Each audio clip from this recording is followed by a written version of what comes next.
residents of areas like we say, I think Karki and something. I think what has happened that they are used to repair with the Usman dam, yes, which it don't take maybe 1 week that will sort it out. Okay. Yes. All right. Okay, maybe I should still stay on the commissionings you have done in the past, the project infrastructure development in the FCT, and the commendation you also got from the First Lady.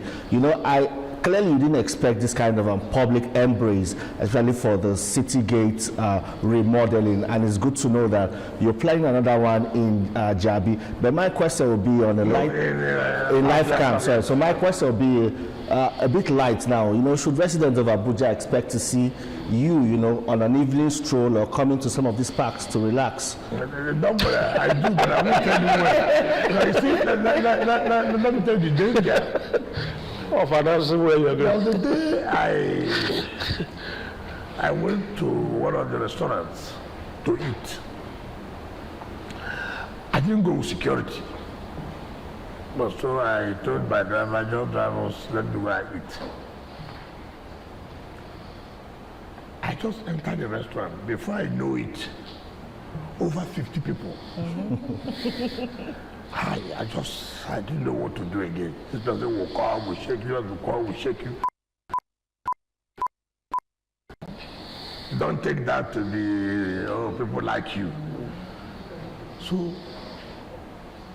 I told the restaurant, look, I will come back. At that point, I was no longer artist.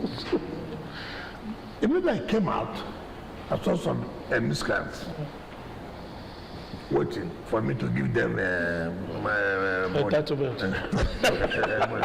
So these are the kind of things you have to be very, very careful. I went to the city gate and the other day, sat down. Few people were there. Before I knew it, people started trooping. I said, hey, let's take off. It's not as if you're not happy to be there, but you also, I see, don't play to the gallery, be very, very careful. And it's not good to go to a place with that kind of security. Yeah. Because the whole aim would be defeated. Yeah. So I can assure you, yes, from time to time, I walk in, but I won't tell you it will be so day or it will be so time. No, I will not do that one. So that one will be safe too. Not safe that there will be people who come and shoot you, but people can rush. Just people want to take pictures with you, all kinds of things. So you have to be very, very careful. Yeah, happiness should not make you to lose your. Maybe you should engage the services of a customer to disguise when you are going on such visits. There's no way I can disguise. In fact, I'm surprised that there's no way I go to that people will not call my name. Oh, it's impossible. Honourable Minister, so I can see that the infrastructure at the Apo Mechanic Village has been put in there. So the question really is, where's your final relocation going to be, and when is that going to happen? Yes, that's what we're working on. It's not been easy. You know, when you have divisions, associations, where are the days, where that, and again, the recommendation made by the committee is I'm not very comfortable with it. But if we begin to give you CFO, it means it becomes your property, and government may not have control. So that way they are saying, oh, give us a CFO and this. We have said, look, it's not better to have a memorandum of understanding that government has given out this place for you to trade and this, so that the government will also have some of the control over it. But we believe that before the end of the year, we would have sorted out the whole of the issues. Okay. Already the infrastructure has been provided, so that's why we are. Okay. Christian, you already have your turn. Top point you have is I just wanted to do a follow-up so that we don't go back and forth. It's okay. You talked about the beautification of the FCT, which is very good, commendable. How about the abandoned Millennium Tower? Have you thought of it? That is just one, sir. Okay. The second one is that with the massive road infrastructures that you're doing, I don't know if you've recalled October 1st, 2006, one of the ministers then, El Rufai, banned the use of motorcycles called Okada in the city. Yeah. You have even acknowledged that they've constituted a nuisance, security challenges, and the rest. Yeah. Major streets of Abuja, it has become a car park ranch or a car ranch and the rest. What are you doing to checkmate the nuisance that they've constituted in the Let me city? take the Millennium Park first. I came on board. I visited that Millennium Park. Very wonderful edifice. It's out on that grand parking that will take over 2,000 cars.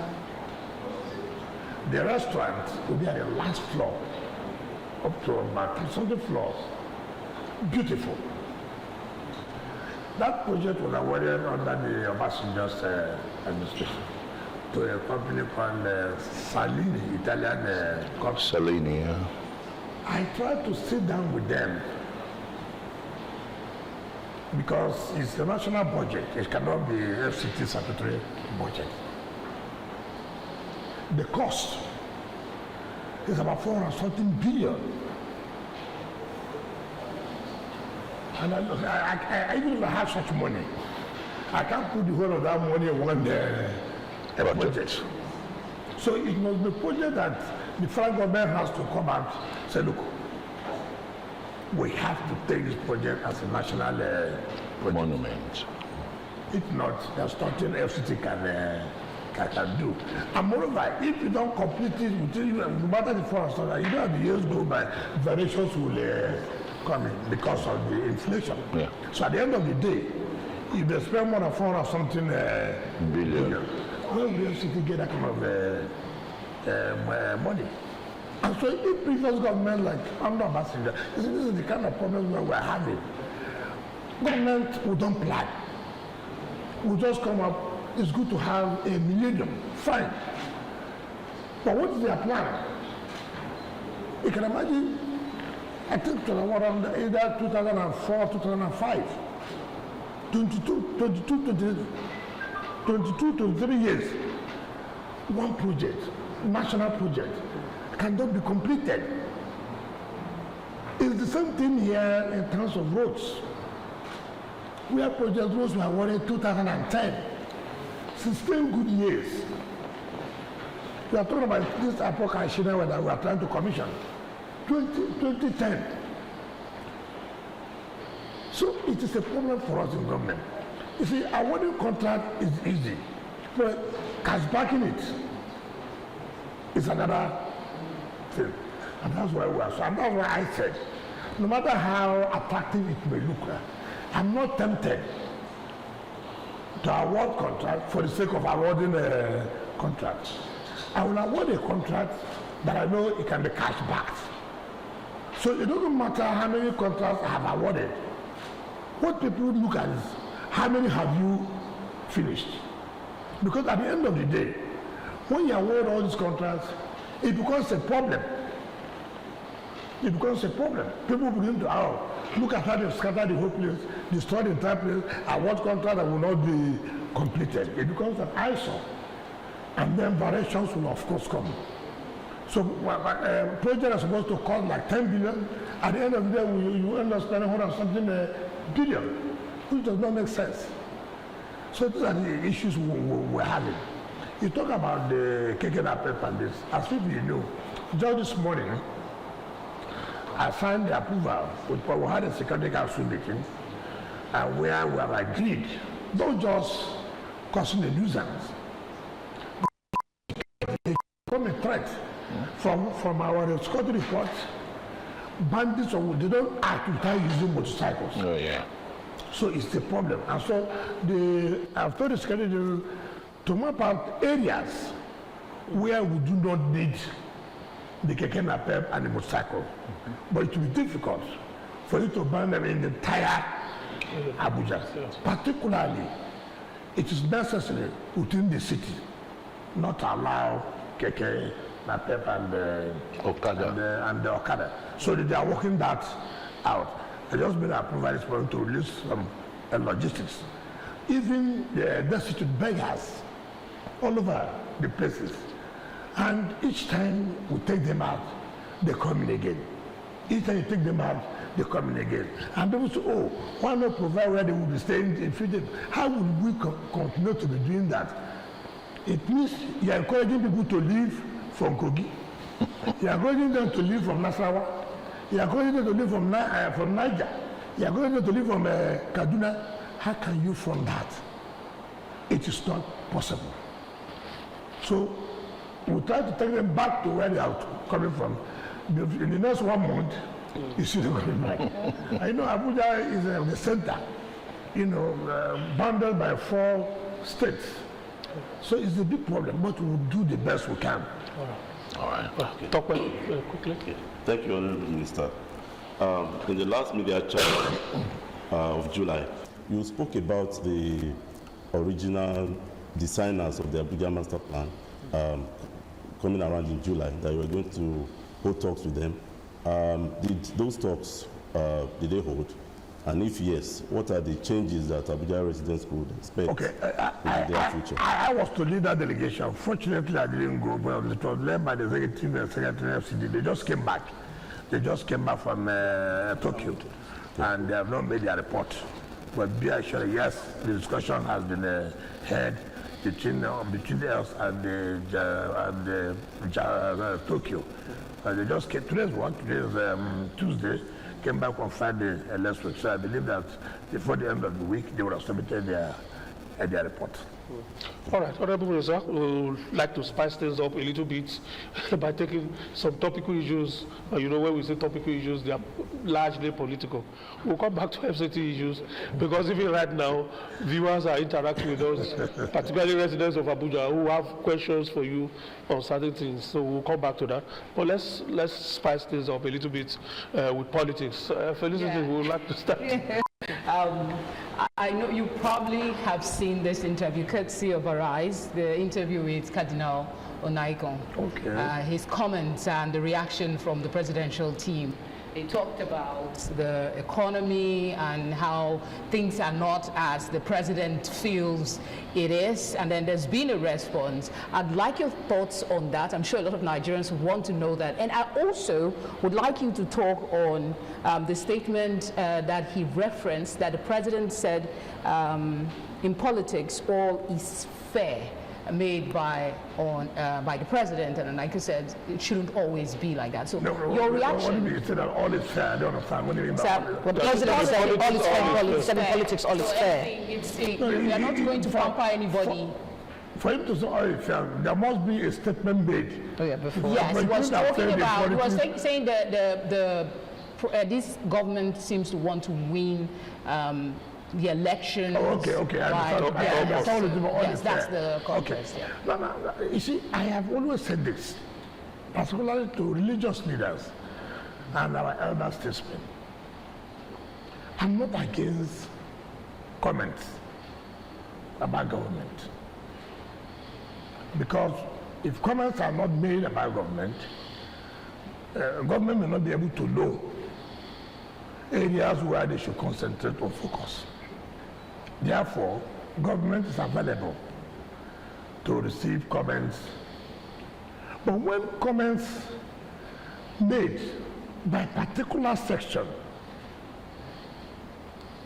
consistently,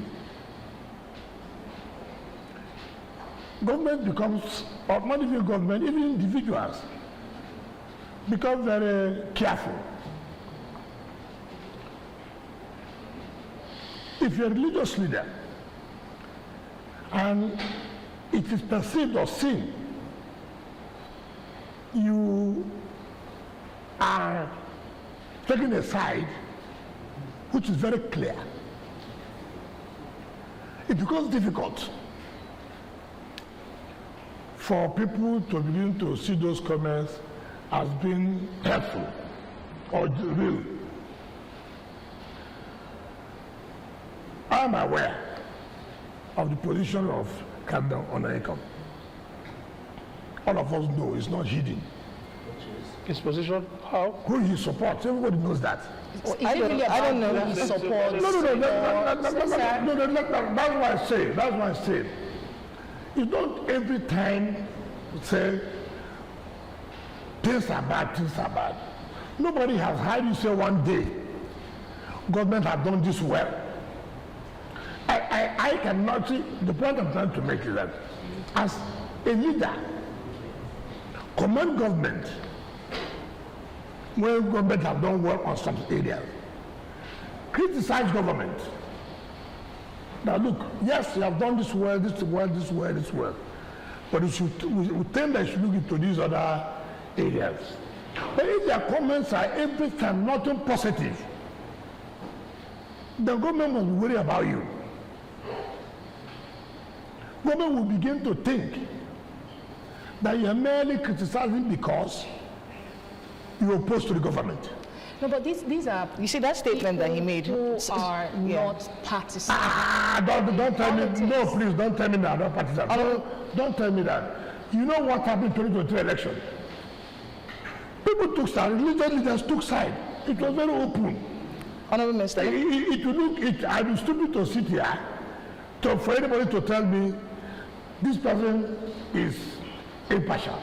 No. We know ourselves in this country. We know who belongs to where. But what's their stake, sir? Because someone will be curious to know. If you say they are partisan, what do they? Who did they support 2023? It was very obvious. They made it clear. Well, Honorable Minister. But what I'm saying, there's nothing wrong in that. But the point I'm saying that you cannot be seen consistently in holding just one view about the government. Let me create That's the point I'm trying to make. Let me make some context as to why this became an issue, because not just statement. And the reason they were upset was because the statement, all is fair in politics, connotes the fact that anything can happen. So that's why the president's criticism, that's why the president got criticized for that. You see, first of all, people have accused the government of trying to intimidate, of trying to weaken the opposition. People have accused the ruling party of trying to see that the opposition does not exist. Right? I think my thinking is where in politics all is fair. My thinking, now what does the president mean by that? In politics, it is not my duty to strengthen my opponent. Okay. In politics, I want to preside over, we are struggling for power. And I see that my opponent has some weaknesses or loopholes.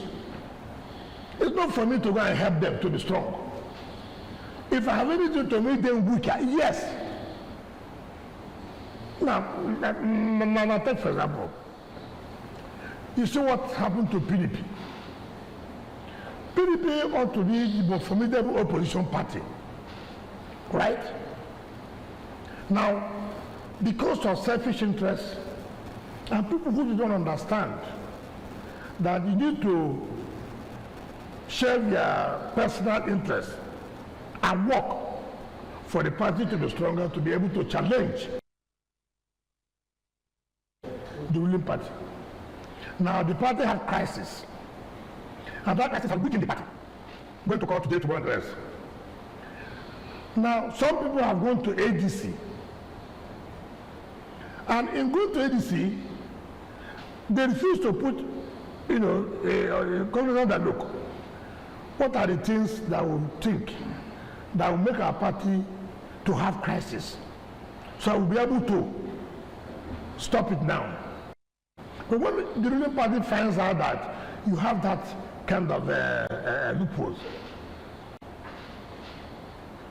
what will be their prayer?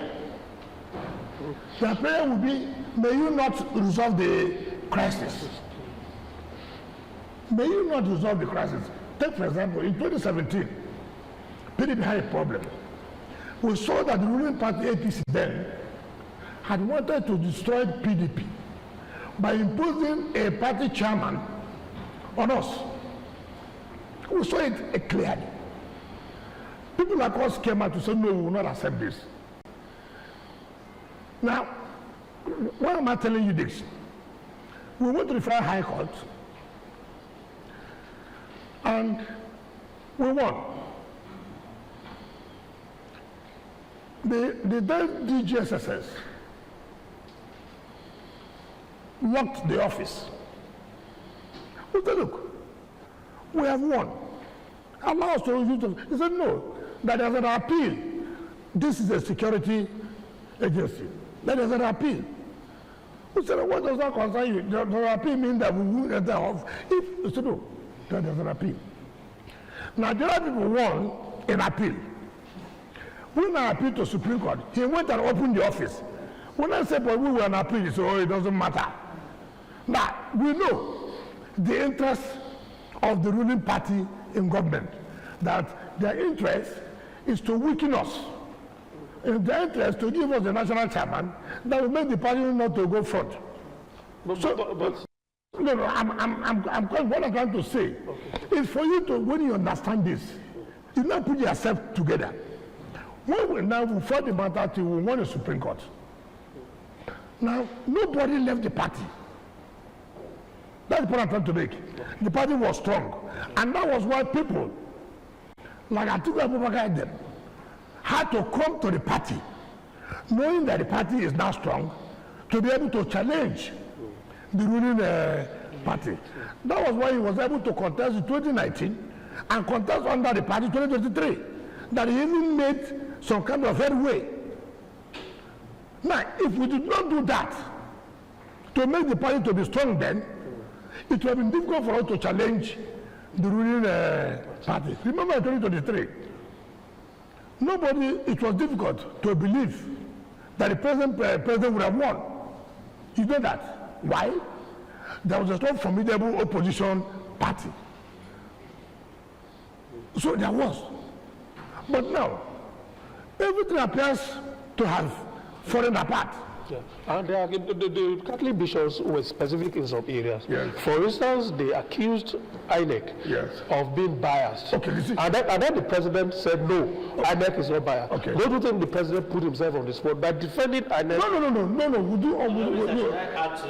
Okay, yes. Okay, he also raised a particular concern that, he believes that the people around the president do not give him a true picture of the reality in the country. And you are also one of those politicians close to the president. Is it true that people like you who are close to the president do not really tell the president the true situation of things? Can I tell you the truth? That is not a first-hand statement. When you're not in power, you accuse those around in power not to tell the man in power that you are not telling him the correct thing. So that for me, it's a statement you make. Everybody does that. Yeah. You always accuse that, things are worse. These people don't tell the president the truth. They always will dare to get whatever they will get.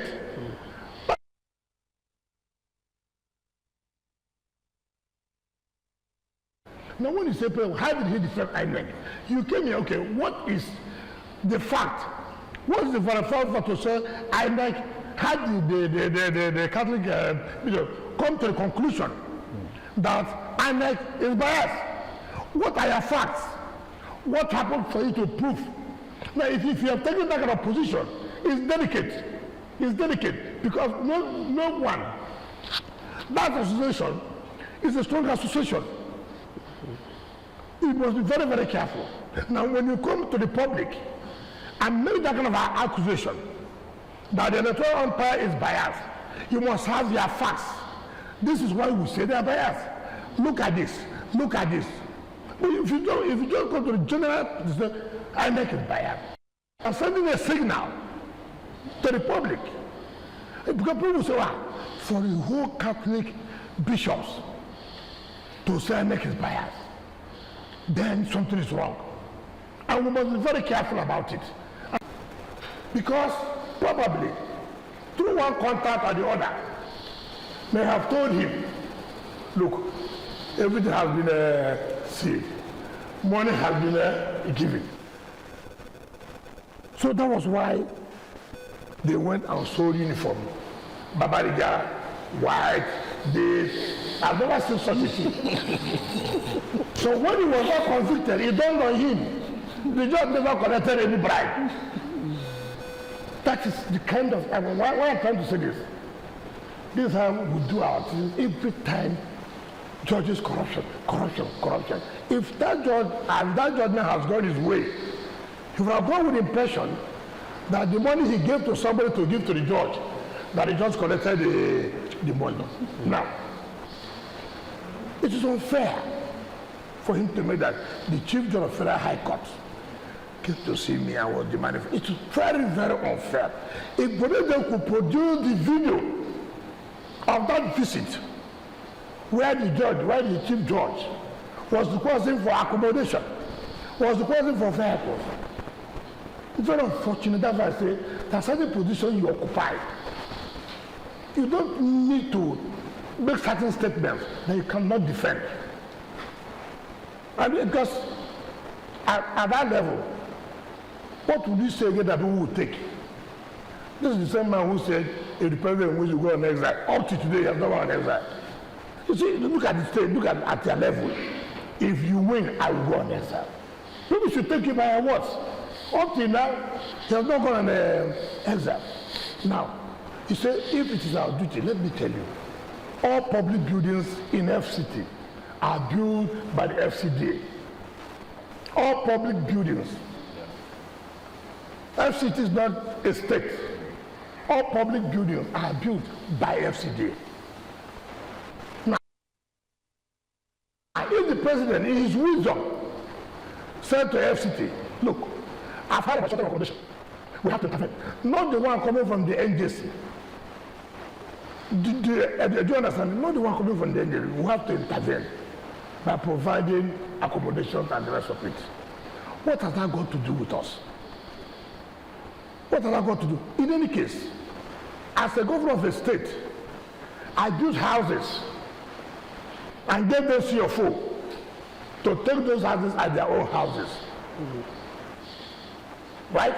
Both federal and state judges. Yes, in Port Harcourt, I built for Krovapi, I built for Industrial Court, I built for Federal High Court. Yeah, the argument is that blurs the line that should ordinarily be there between the three arms of government to maintain their independence. That is not correct. You see, that is the problem you are now assuming, for example, if you say so, and there's a problem about contracts, execution. Who will preside over it? Same judges. But that's not even the point. What has that to do with intervention? But the point I'm making, having done that, The fact that they see you as your benefactor no, may not make them fair. Well, let me tell you now, as I left River State, all this crisis that came up, is there anyone that they gave judgment in my favor in River State? Not one. What do we have to think that you do something, is it your personal? Look, even that one is personal. This one is not even personal. The one in River State was given and CFO take. This was built and allocated to Federal High Court, to Court of Appeal. So it's a public building? It's a public building. Let's talk about something that's in your favor now. INEC published a list of candidates, and we're seeing the names of some of the candidates aligned with the Wike-backed PDP now on the INEC portal. But the Turaki faction, they're still they're not backing out the Honorable Minister. I have said they're not backing out. They are still promoting their presidential candidates. I have said before, part of our problem is you. Him? What I mean you. What I mean you. Okay, let me tell you. Why is the media always a whipping boy? No, let me tell you. Yeah. You see, you work according to the rule of law. You don't work on basis of what I say, what I think. It's not about what I think. What as it is now, what does the law allow? You know this matter has gone to court, has gone to Supreme Court. Right? And that makes a look. From Federal High Court to Court of Appeal to Supreme Court, this is the judgment. Therefore, we are bound by this. The Amara Convention you did in Ibadan was nullified down to Supreme Court. Now, you went to the Federal High Court in Ibadan again to say that the Federal High Court should accept their own people as the true officers of the party. You went to Federal High Court, Ibadan. Federal High Court said, no, we cannot do that. The convention you held had been set aside, is nullified. You cannot.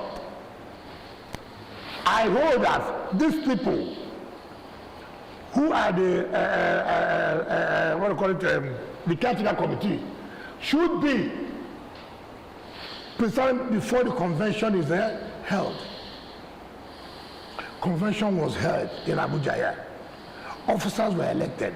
INEC was there. Do you understand me?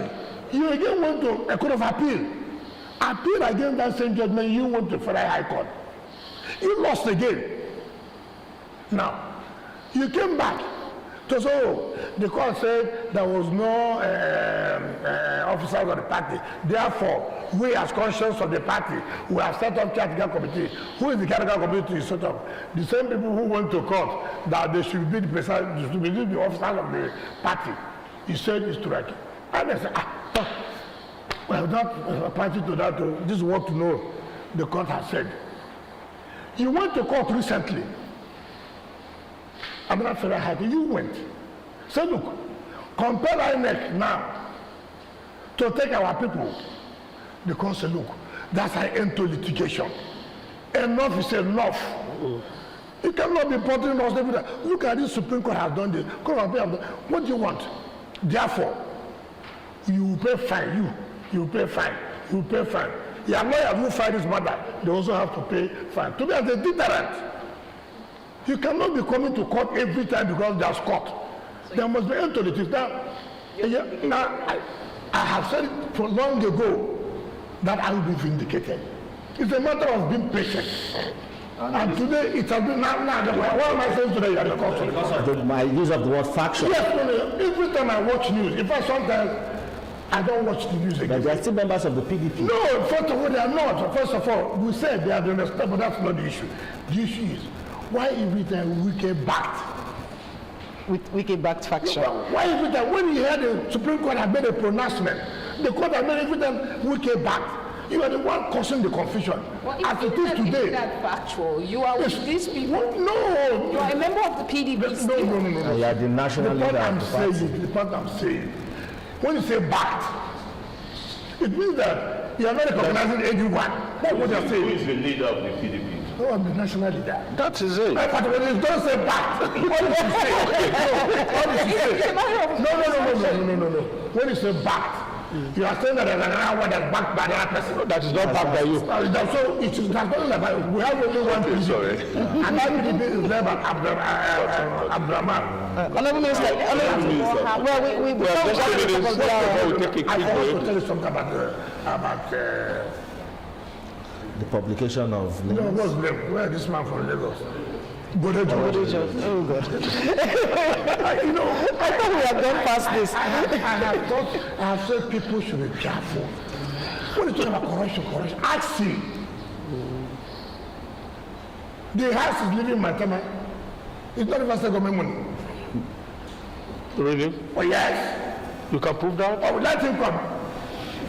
They have come from Lagos to Rivers. You don't. You see, when that's what I say. You don't sit one place, start throwing judicial something that is not correct. Each time you lose a case, you call judiciary corruption. Meanwhile, people like you are the fathers of corruption. People like you, each time you talk about a matter going to court, judiciary is corrupt. This judiciary is corrupt. Can you throw light on this? Until when you win, that's the only when judiciary is not corrupt. But the moment You need to, sir, you need to explain the issue of Bodejo and the house. I have told you, I've made a statement. Let him come out to say, let him come and prove it. No, let's be clear now, so that the Nigerian people understand what you mean. Was the house leased or give it to him? Listen, I have said so. Whatever you want, he has had it. Okay. I said so.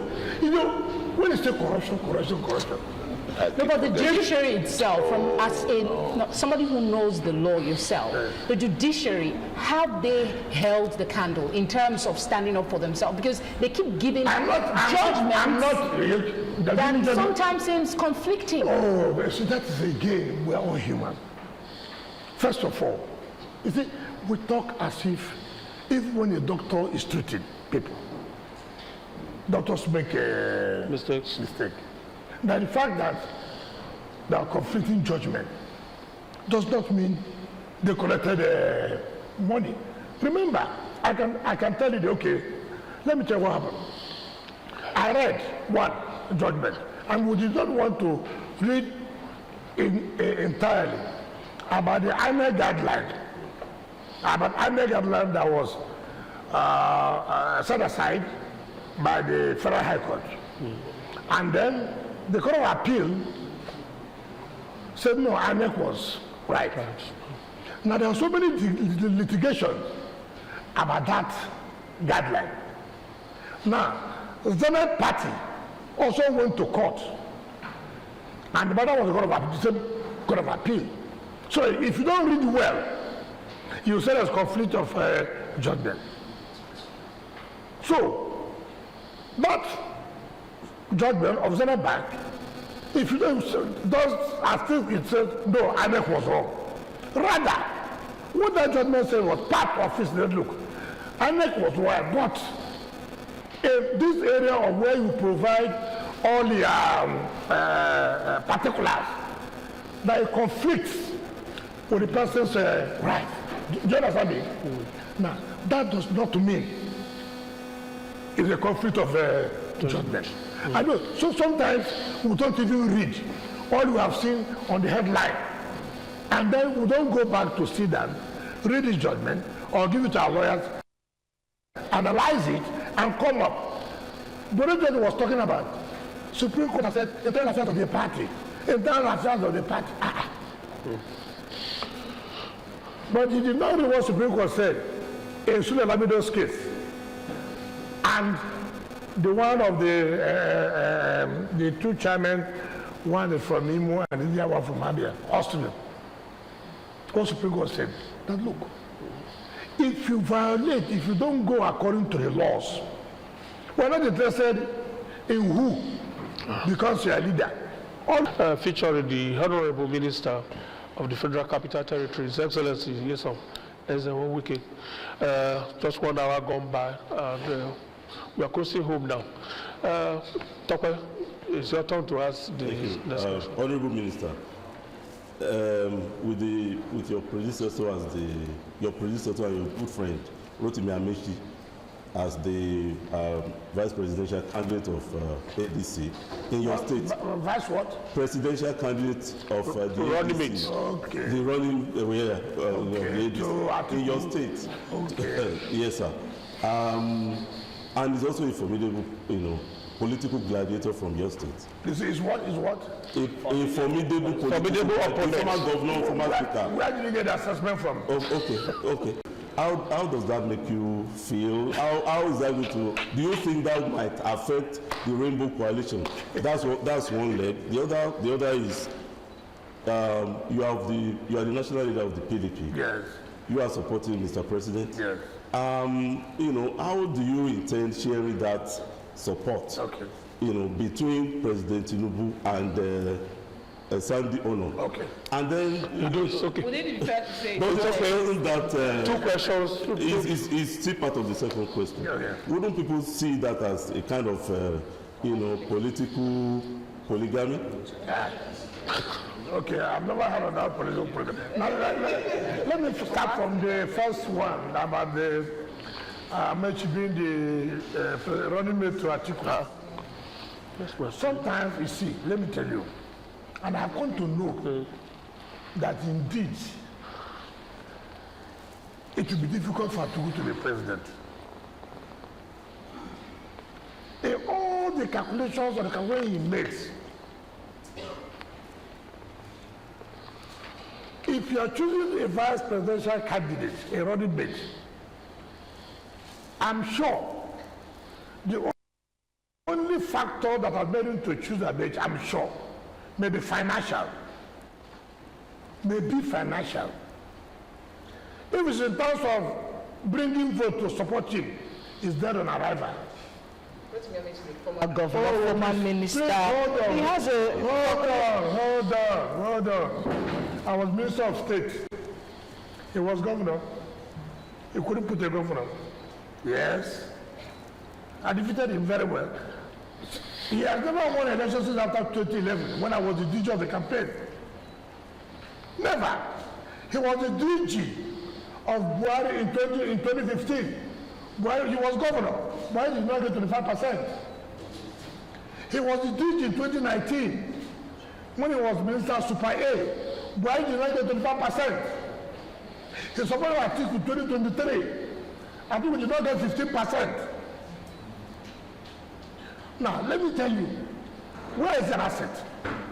To Rivers State and South South. The mere fact that a former governor makes you an asset. You must be a former governor that still have the following, the followers. You must say when you are a minister, what do you bring on the table to the people of your state? What do you bring? As a minister, what did your government then do that you can say that impacted life of Rivers people? You must say so. So it's not about, I was the former this, I was the former that. Now let me tell you, in the South, which state will it have impact? Remember, and that's why we say, the way we are, Nigerians will forget. This was the same man just 1 month ago who said the ADC primary is now irregularity, corruption.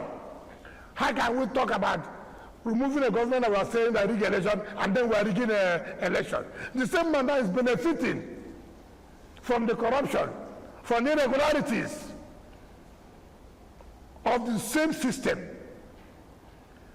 And we don't talk, and that's one thing. When you, anytime you see, when we also, oh, you buy in, so that becomes an asset.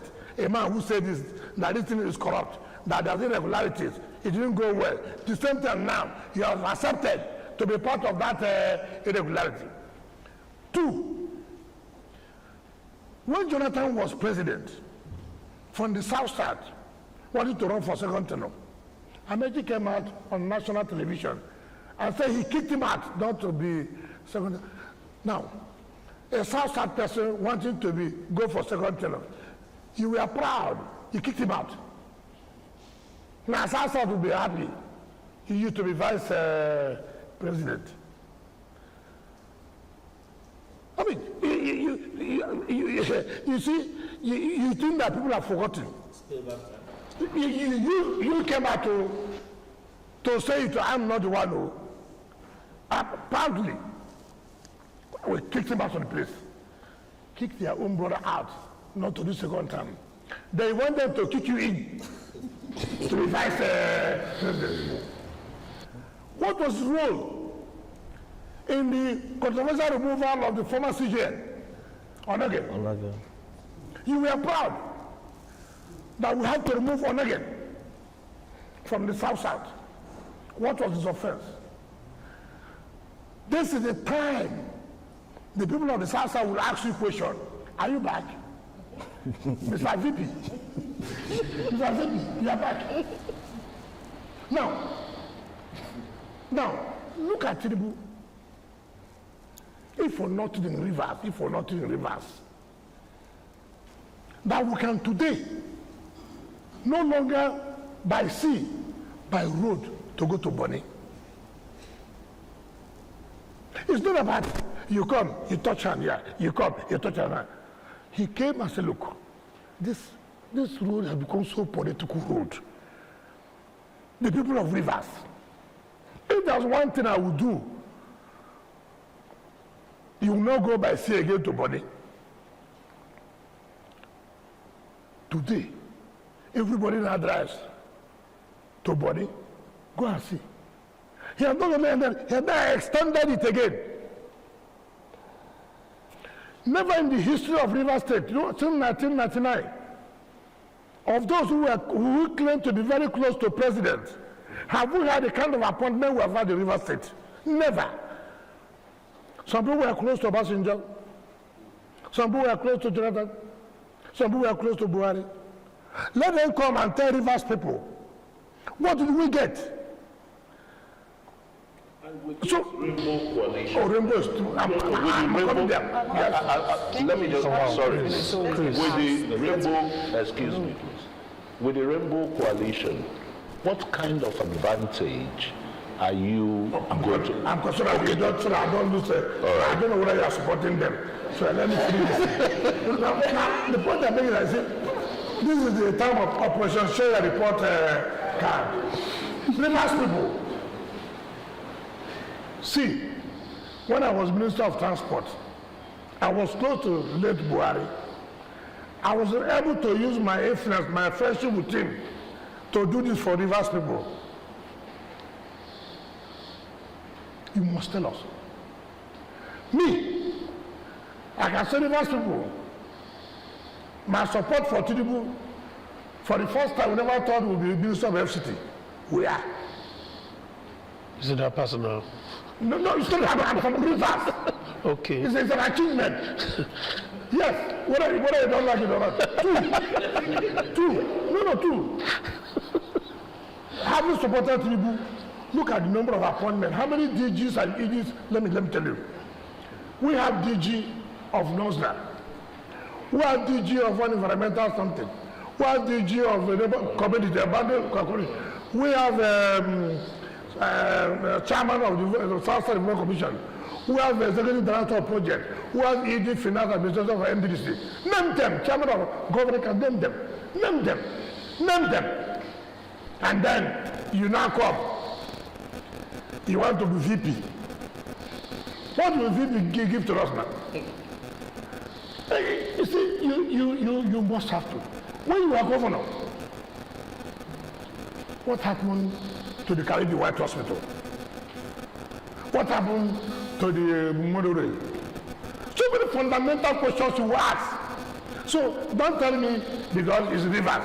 What does that mean? Somebody must come from somewhere, but you must be asset to your people. You now talk about the PDP. How do I, was I not in PDP 2023 when I said I would support Tinubu? Did I hide it? You see, that's why people like us, you should praise us.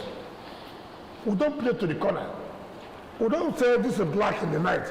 In the daytime, because talk about not playing to the corner. No, that's what I'm making. No, I said so. Now, the PDP are a crisis. I have always said, PDP cannot win presidential election now.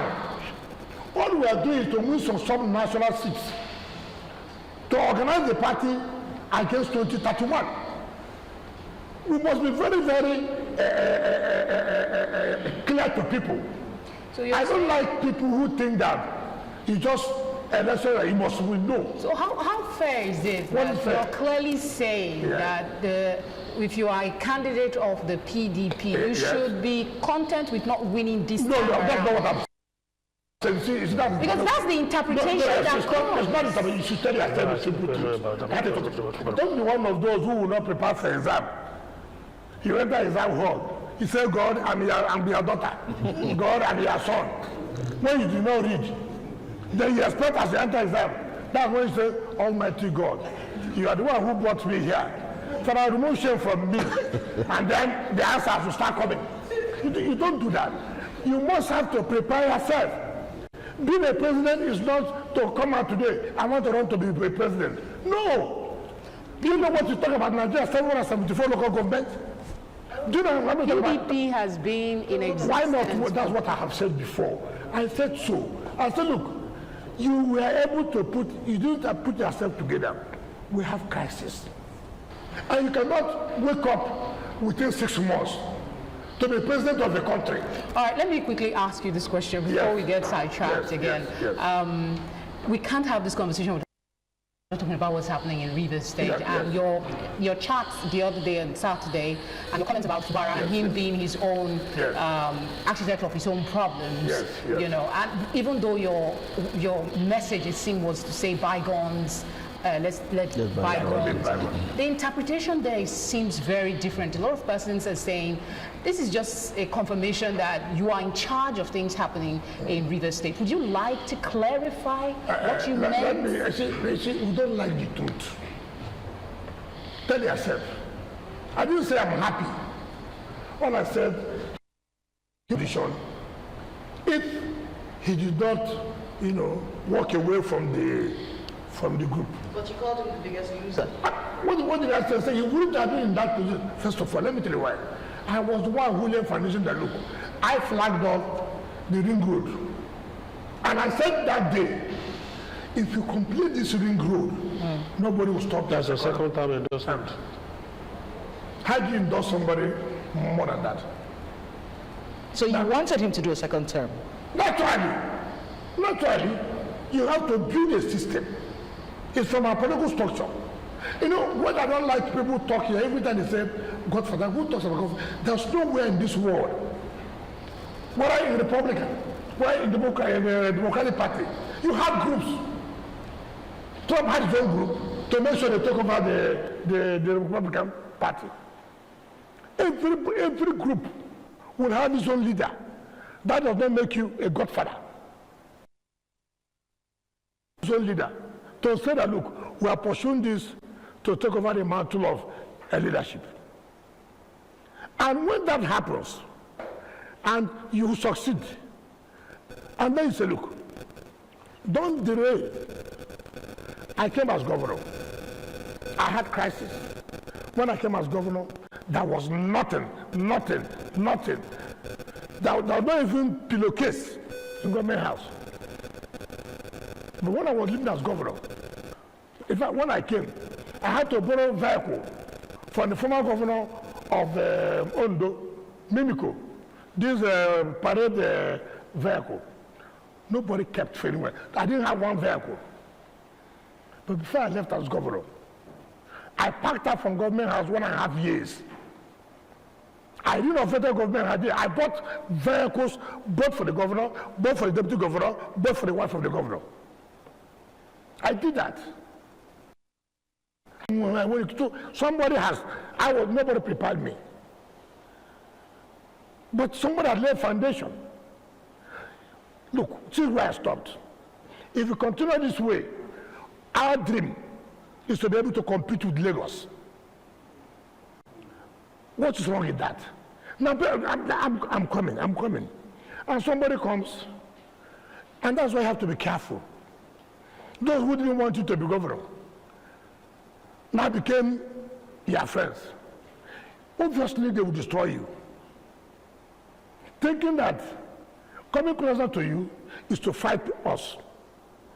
And at the end of the fight, I have not lost anything. What have I lost? Not what I'm making. What have I lost? No. But you have lost. Because your intention was to go for second term. Is it not correct? And you are not going. If those of us who love him, if I don't love him, why would I put him? Why would I support him? That's the point I'm making. So that's why I say, look, of all these things now, who have lost? Ordinarily, you wouldn't have put yourself in this position. And let me tell you, there was a time we all thought, we all agreed. So look, can we allow bygone to be bygone? But something fundamental came up in politics. We all met. They said, look, if we allow this now,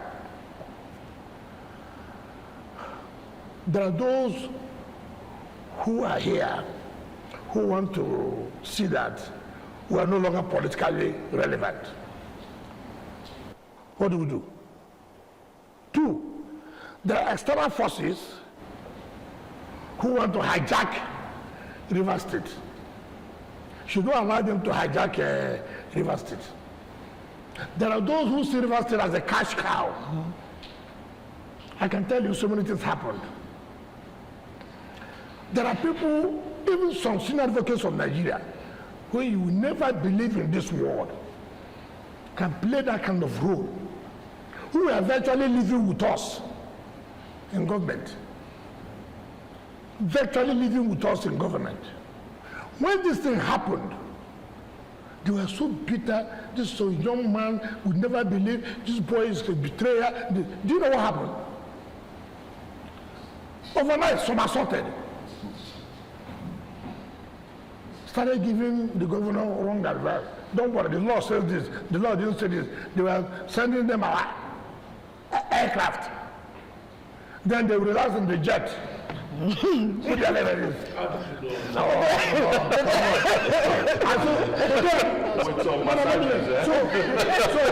to them, they've achieved. So former continuity being there, they begin to exert that kind of influence. We say no, this cash cow must end now. You won't have it again. Take as much as you can, but you have to stop in that say. Ordinarily, we have sat down and we have said, look. Are you going to help him rebuild his political future? Because now he's not coming for his second term. No. You see, and you say let me tell you, look, you see, I'm a realistic person. I'm a human being. I worked hard. Look, when I say I worked hard, at the time people were saying, are you sure he's well? Mm-hmm. See the way he's looking. I worked hard. There was a time that EFCC came at the airport to arrest him. There was nothing that was not done to see that he never ran for that governorship election. We did everything humanly possible to say, no, we will not allow this. And so these people came back to say, listen, sir, yes, we have seen the Dominion. Yes, it's like you have made up your mind to let him go back, since the president back. But sir, do you consider the political future of these young men? Do you consider? And you see, that's why I say you have to be realistic. And I have to go back. And I thought over it. I said, look, you see, be careful. Because those vampires are still there.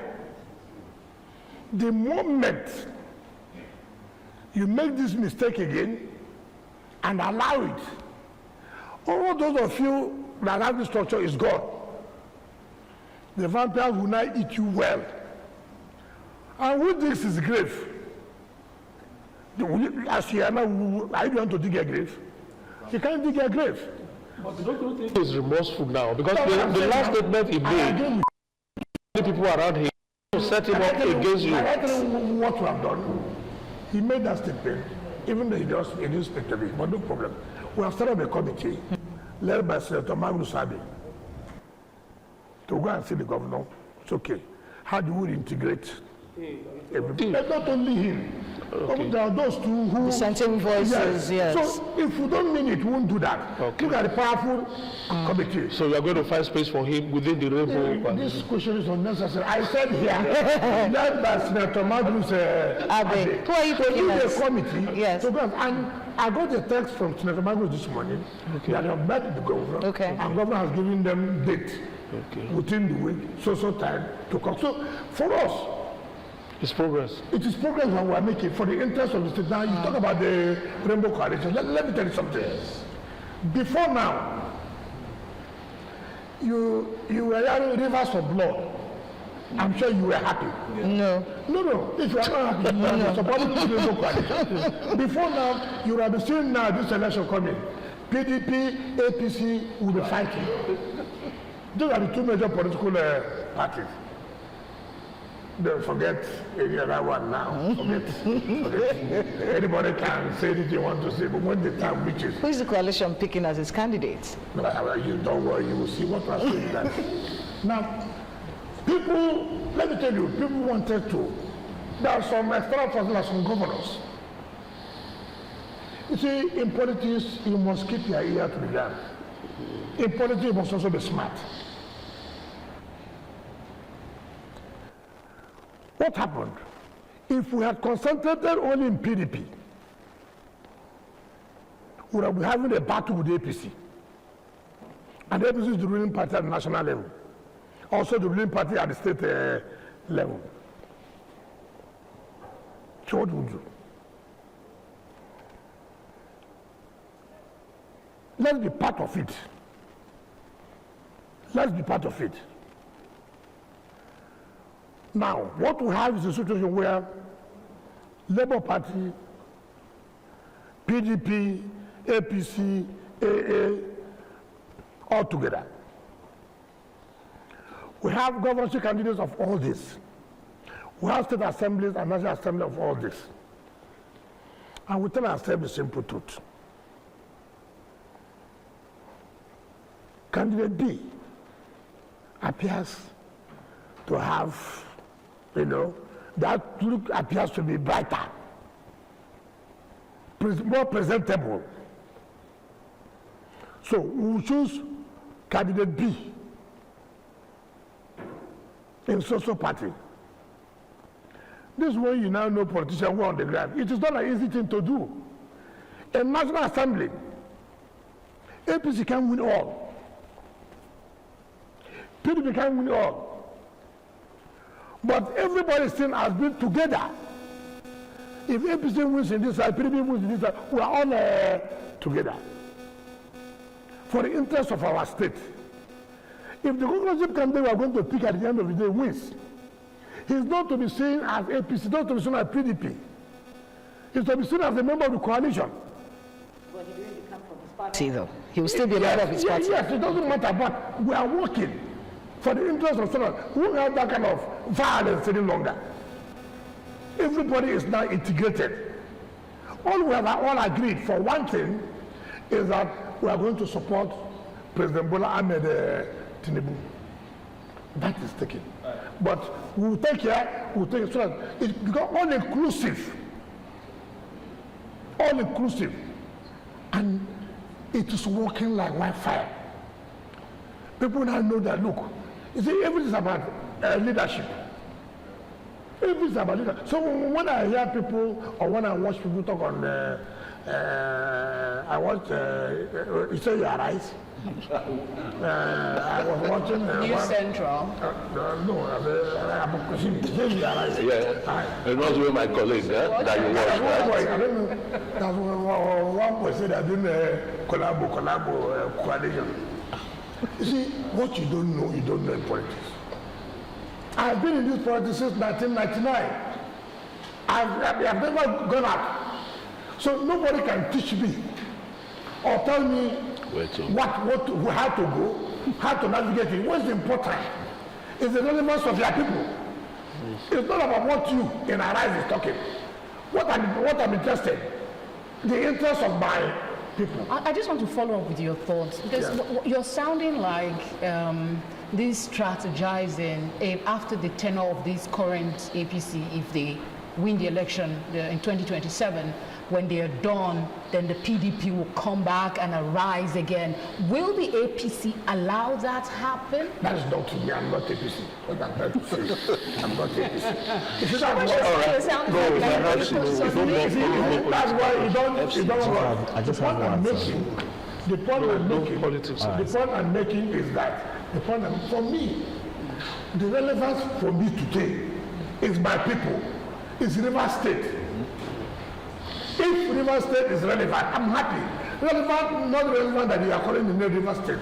Relevant in terms of projects are coming. Relevant in terms that people are part of the government. That's my own interest. That's not, look, I was chairman in 1999. I was chairman again in 2004 when there was a break of this Mbaeko panel, whether local government is to be or not, related to that. I became the deputy national president of Algon. I became the president of Algon. Right? So I've been in the system. I represent Africa, the Commonwealth of local government. I became chief of staff. I went to become Minister of State, the first permanent minister. Defeated the Kumple governor there who wanted to post the governor. Came back.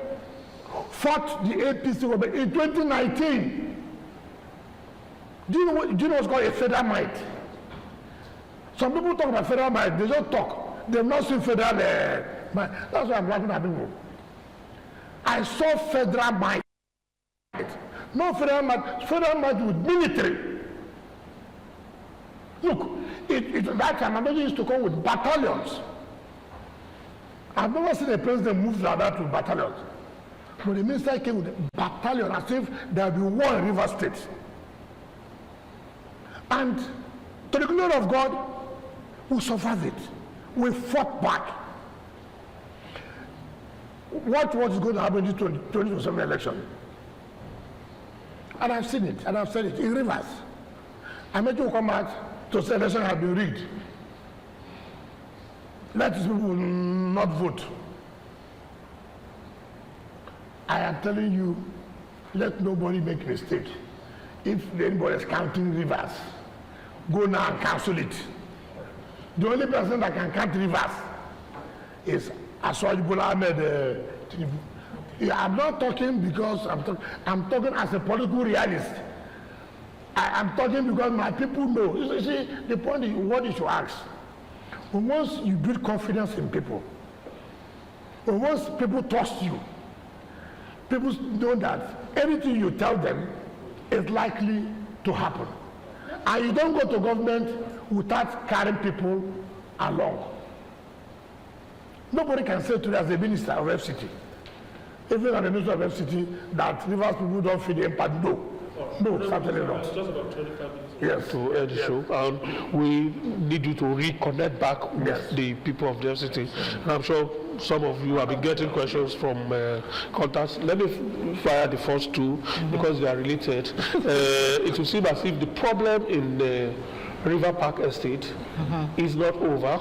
We understand that the developer, Paul Lowe or something like that, Paul is back, is back, try to assert the rights that the people believe it doesn't have. And I'm sure the minister set up a panel at some point.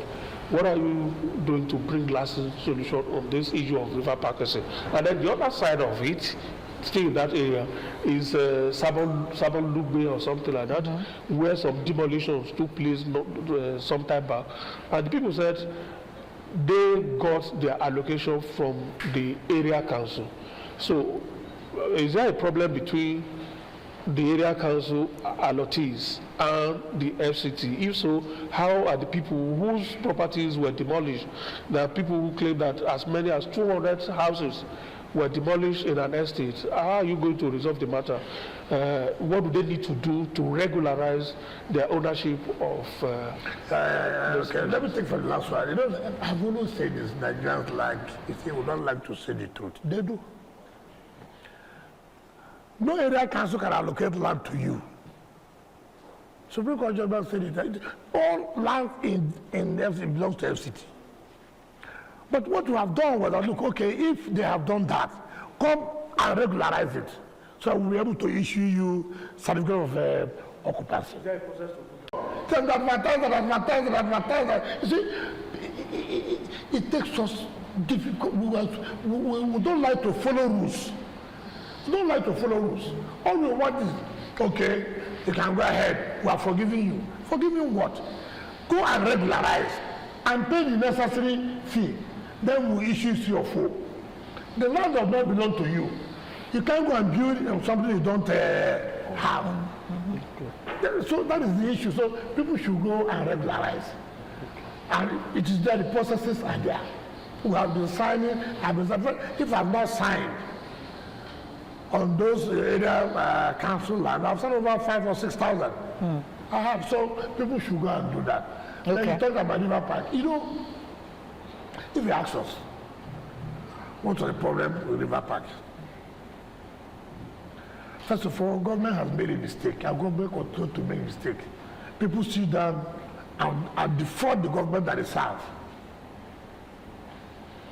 If you look at the memorandum of understanding, we don't have anything to do with Polo Homes. There's one company called Jonathan something. And Jonathan went and brought Polo Homes as their own partner. We are not aware.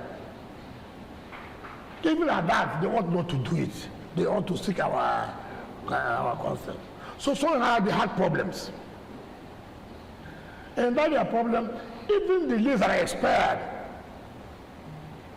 So, and we looked at it, look, should we let the people built up, developed area. People, concerned people have gone, look, these are Nigerians.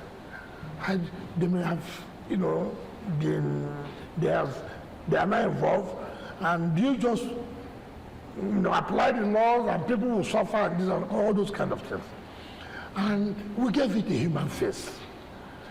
We say, well, for now, let's send back, let's give them back their CFOs. They are Nigerians who have built whichever way, even though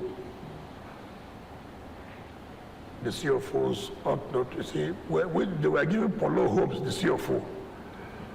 And Polo Homes either rent it to them or listen to them. Okay. That's just not even proper. So there are a lot of things involved. But sometimes when we try to solve it, people outside will not understand. So, but what happened? In trying to resolve them, in fact, we told the two parties, we told the Ghanaians that, look, but what is our stake? You are only fighting amongst yourselves who has cheated this person, who has not cheated this person. Why are we involved? Why are we paying money to our lawyers? To do what? Now that the lease has expired, two of you should quit. We have taken back this part of the land.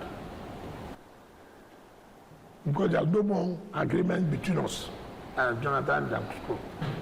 So this part of land remaining is now government land. There are what have been built up. Let it go. Minister, so one of the questions that... Oh, okay. So, before we did it, the other party has gone to arbitration. Okay. It's okay. Until free from arbitration. That's where we are. But all they are accusing Polo back. What's the matter? Polo can't touch our own land. Okay. They cannot. All right. They can't. So people are asking what's happening with the Mbora district infrastructure development, and they say the infrastructure development in Mbora district has been abandoned for some years now. So other cities have been abandoned before this government came. So we are taking it bit by bit. You see, I'm happy. Why are people saying this? I'm happy that they are saying that things are going on very well. Cities were progressing infrastructure. So have you forgotten our own? Nobody will be forgotten. But we can't take all at the same time. Having now seen what we have done, obviously means that we will touch other areas. You can't believe that before the election, the number of projects will roll out. The election is January, isn't it? So watch. More commissionings before the elections. Of course. It's natural in us. It's natural in us. Just one more district that's been long forgotten. I'm sure a lot of infrastructural development has gone in. I'm talking of Kagini 4, 1, 2, 3, 4. And recently we heard that the contract has been revived. I know you're interested. Be patient. Be patient. You see, you just want to rub me in. So I will make commitment. I said, look, we are going to do Kagini. Then if I don't do it, you said, Mr. Prime Minister, you done your last chat. You said, hold on. We are coming. All right. If you see the prayer warrior, continue to pray to get you faster. But let people pay their taxes. It's not just doing this, do we pay our taxes? So, Honorable Minister, you've spoken quite well in the past about the security situation in Abuja, and that a lot has been done about that. But there are still reports of pockets of insecurity in Abuja. What are you doing about that? And some people are sending complaints about cows, cattle grazing, even near the airport and all that. What are you doing about it? I will talk about cows, not national security. I would tell the NSA, tell DGSS, tell all of them to sit down and know how they would do about the security. I've said it severally. Yeah. I've said it severally. You know You know. Anyway, let's leave it there. See, it's not as if we don't have the capacity. We have to be very, very careful. You are talking about, even is there pockets of insecurity? Where in this world? Including one chance. I'm coming. Where in this world? You say everywhere is safe. Where? Israel, now look at the place. America, look at the place. Even fires are insecurity now. In France, in Spain. You see, but give us that kudo. That whether you like it or not, we have been able to take head on the issue of insecurity. I went to Kukwama. No, I went to Kukwama one day. What I saw. So I called Security Council meeting. I said, come and follow me. I want to show you insecurity. He said, what do I mean? I said, no. I think we're fighting security. He said, come, let me go and show you insecurity. They don't understand what I said. I said, look, I will show you security so I will fight it. When we got there, look, they couldn't believe it. They said, look, if this thing explodes here, it is a place where criminals will hit and will go there and hide. You won't know. You will not know because how will they know? All kinds of, the shanty is over 2,000. My God. Inside the city. I said, no. When they saw it, they told me, sir, this will be a bit, we cannot allow this. I thought, do you know what has happened? People have started writing. People, how do you suffer poor people? As they say. It's a society where we are talking about fighting security. You're not making issue of poor people. That's what we see in this kind of country. You are the one complaining. And we are seeing insecurity. And you are saying, no, we are suffering poor people. Some say they will go to court. I said, no problem. God cannot stop me from fighting insecurity. You can imagine what happens. Sometimes you're looking for people who are kidnappers. They have no address. You don't know where they are. You can't even locate them. Part of security concern now, you see some buildings 20 years ago, uncompleted. They go there and take a refuge. You'll be looking for them. Security will be looking for them. So when we had security council meeting, the report came and said, look, part of the problem we have seen is the uncompleted buildings where they take refuge. Now what did we do? It's okay.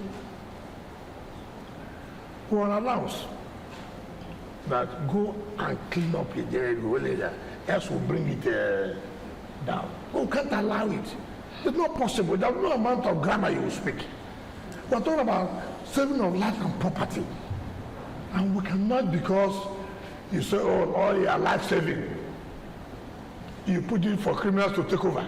No, we won't allow that. All right, quickly, sir. Concerning hospital land scarcity in Abuja, because this will interest you. Hospital land scarcity in Abuja. What is hospital land scarcity? That, you know, companies or people, particularly investors who are desirous of investing in hospitals, they don't get it. And they said the reason is this. Many people have been allocated hospital lands through their phantom hospitals for decades. Now what they do is that they don't have existing hospitals and they are now ready. They are not ready to build. These allottees are hawking the lands for billions of naira to those who have the means to establish those hospitals. You see, that's one thing. Is there a way of? Excuse me.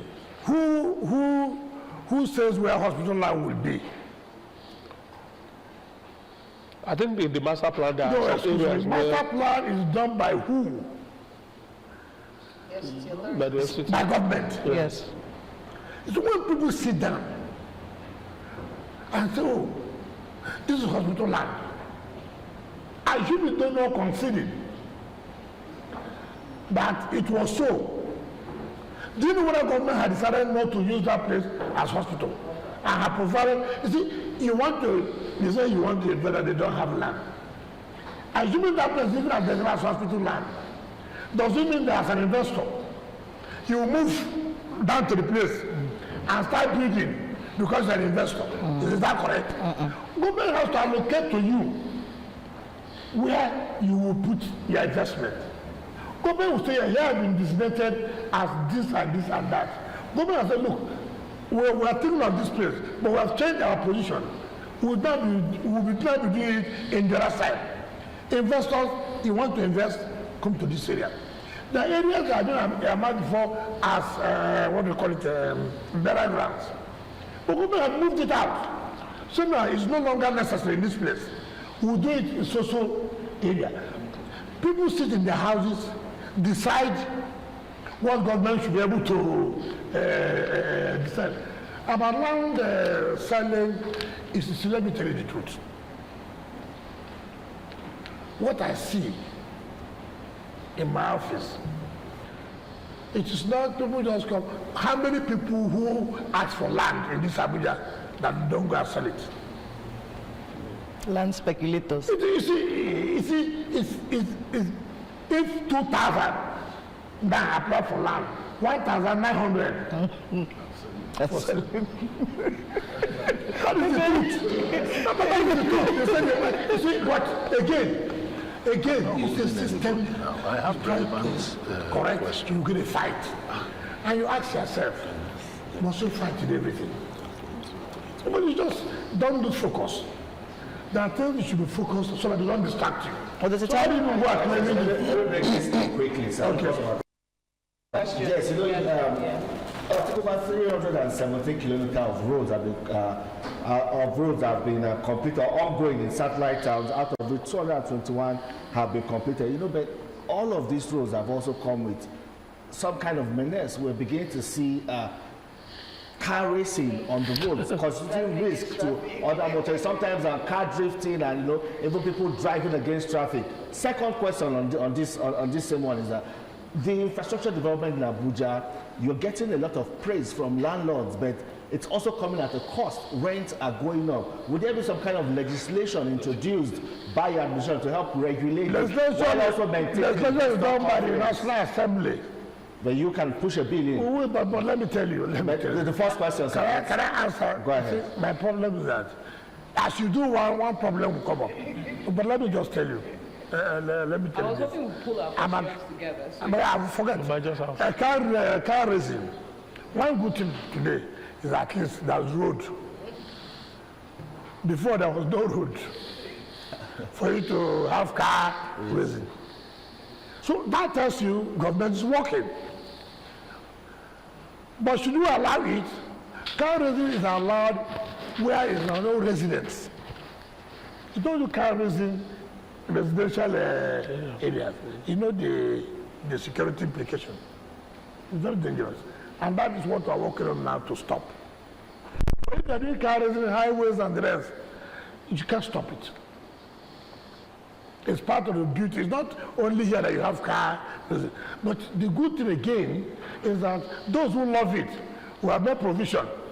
Good roads, motorable roads, long roads, you know, which you don't have before, who this administration have been able to provide. So we are going to stop that, right?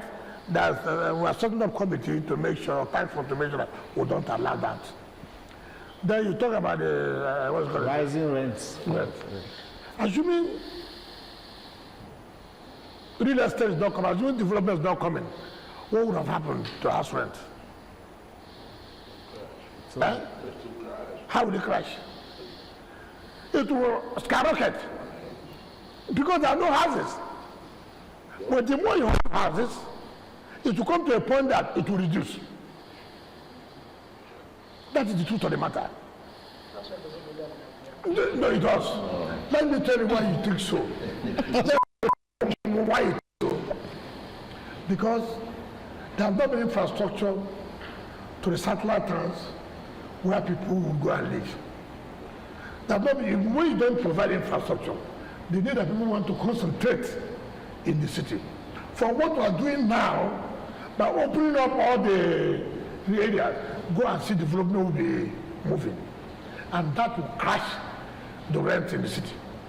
Would there be a timeline for this? Why do you want everything one day? Because it's a lot. Because it's a lot, Honorable Minister. That's also how advert rates go up. Nobody has talked about that. Nobody has talked about how you sit down and increase the advert. You don't talk about it, but it affects the common man. Okay, let's look at let's look at this indiscriminate rock blasting in the FCT. Is causing a lot I don't of. know what to call indiscriminate. Here with us, we'd like to formally welcome him. Honorable Minister, good to see you, sir. Thank you, good morning. Right. With your permission, let me introduce my colleagues who are also here with me. To my immediate right is Felicity Wike. Felicity is news editor, newscaster, News Central. Felicity, welcome back. Good to see you too. Femi Akonde is Deputy Abuja Bureau Chief, TVC News, is joining us on the panel today. Good to see you. And on the other side of the aisle, a face you know too well, Kayla Megwa. Kayla is senior producer, presenter with Channels News. She's actually the producer and presenter of Abuja, Dateline Abuja. Kayla, good to see you. Good to see you. Good morning, Honorable Minister. And of course, sitting next to Kayla is my very good friend. Some of his friends call him Chris, but I call him Christian, because that's how I knew him over 3 decades ago. Christian Ogoto is managing editor, Arise News. Christian, good to see you. Thank you very much. And of course, sitting next is Tokpe Adeboboy. Tokpe is weekend editor, The Sun newspaper. Good to see you, Good to see you. Tokpe. Good morning, Your Excellency. All right, Honorable Minister, the last time we were here, July was drawing to an end, but then you were still in the spirit of commissioning of projects. And one project that was outstanding then was the Abuja City Gates. It was a show to behold. And the First Lady particularly singled you out for commendation and praises. Yesterday we heard you saying that you were going to add to that, also because it was also at the prompting of what the First Lady said at that commission. But wrap it all, how do you feel that special occasion and the commendations, outpouring of encomiums on you by the First Lady? Well, it's like saying that you went to school and you came out with flying colors and your mom said thumbs up. So I'm very happy with you, and obviously you'll be elected. That also motivates you to work harder, not to relent on the achievements you have made. First Lady's commendation was a motivation to all of us as far as FCT is concerned. Like you said, that city gate was as the cake. It was something that we took very, very interesting. Remember, like I said before, it was not our initiative. It was the initiative from the First Lady. And come to think about it, nobody gave a thought. All you know, this is just a city gate. You never occurred to us that, look, if you're entering a city, there should be some kind of sign, not just what you call a signpost, something that will attract you to know that indeed I'm going to a city. Indeed, this is what you expect to see in that city. So it was later that when that assignment was done, that we now appreciated it, that, look, this was something that we should commend. So when she invited us yesterday to give us that commendation, we thought that we should be the ones that would honor her for initiating that process. But by and large, when she said that, I realized that after that commissioning, if you pass there in the night, you will see the number of Nigerians. We have film shooters there now. We have people who go and take pictures lovers, would-be lovers, all kinds of. But you see, it shows that Nigerians don't demand much. These are things that could take people out from their houses and go and relax and unwind and think about other things, you know.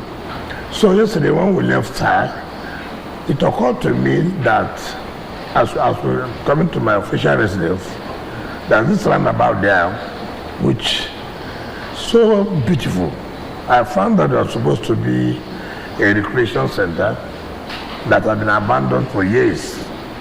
So yesterday I got there, it was amazing. Amazing to the point that it has where you can play sporting activities, all kinds of things. But look at the natural rocks there. And I said, okay, look, what we are going to do, we know that it was when I constructed that. But let's see whether we can have 3 designs by inviting 3 major companies to give us different designs that we'll be able to choose one. If we're able to achieve that, that takes care of those who are living within the life camp by putting those sporting activities there too, and even put the restaurant there. And you will see that it gives the city a different look. That's what it's supposed to be. You go to a city, you don't see anything attractive. You just, in fact, where is this park? The Millennium Park. It's empty, totally empty. There's nothing that is attractive. I was there one time. I said, what kind of park is this? Just people just come like that, carry that phone, put here, just. These are details that make people not to stay in their cities. So we feel that she has challenged us, and that challenge is worthy of it. So we're happy, but that has now spurred us to work more. Is that to say that the Millennium Park too is going to get some attention from Maybe you? not, so that you don't commit me. You already wrote it up.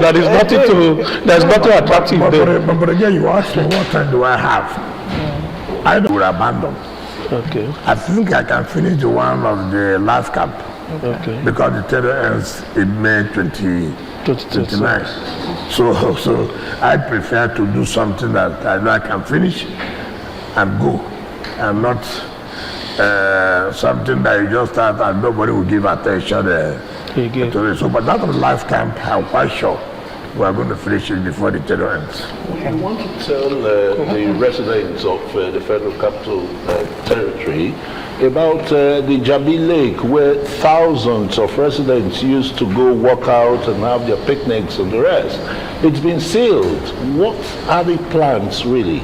Just the same thing we're doing, and like I've said, you are aware that's what people took us to court. It's not just necessarily going out for a walkout. What's attractive there? You must make something look attractive. So what we did was, that place was given out in 2026, 15 years ago, to people who had said that they want to turn it to a recreation center. And one day I had to pass through that place and say, look, shanties are coming out, people are selling food. So that is the kind of work I said, no, this is not what we mean by recreation center. So I looked at the document and said, what happened? How could this be given for the past 15 years and nothing has happened? So I had to revoke it. Now when I did revoke it, all kinds of calls came. Oh, look, this, they wanted to do this, they didn't want to do that. I said, listen, we can't continue this way. Which part of the world will have this kind of a place and will abandon it that way?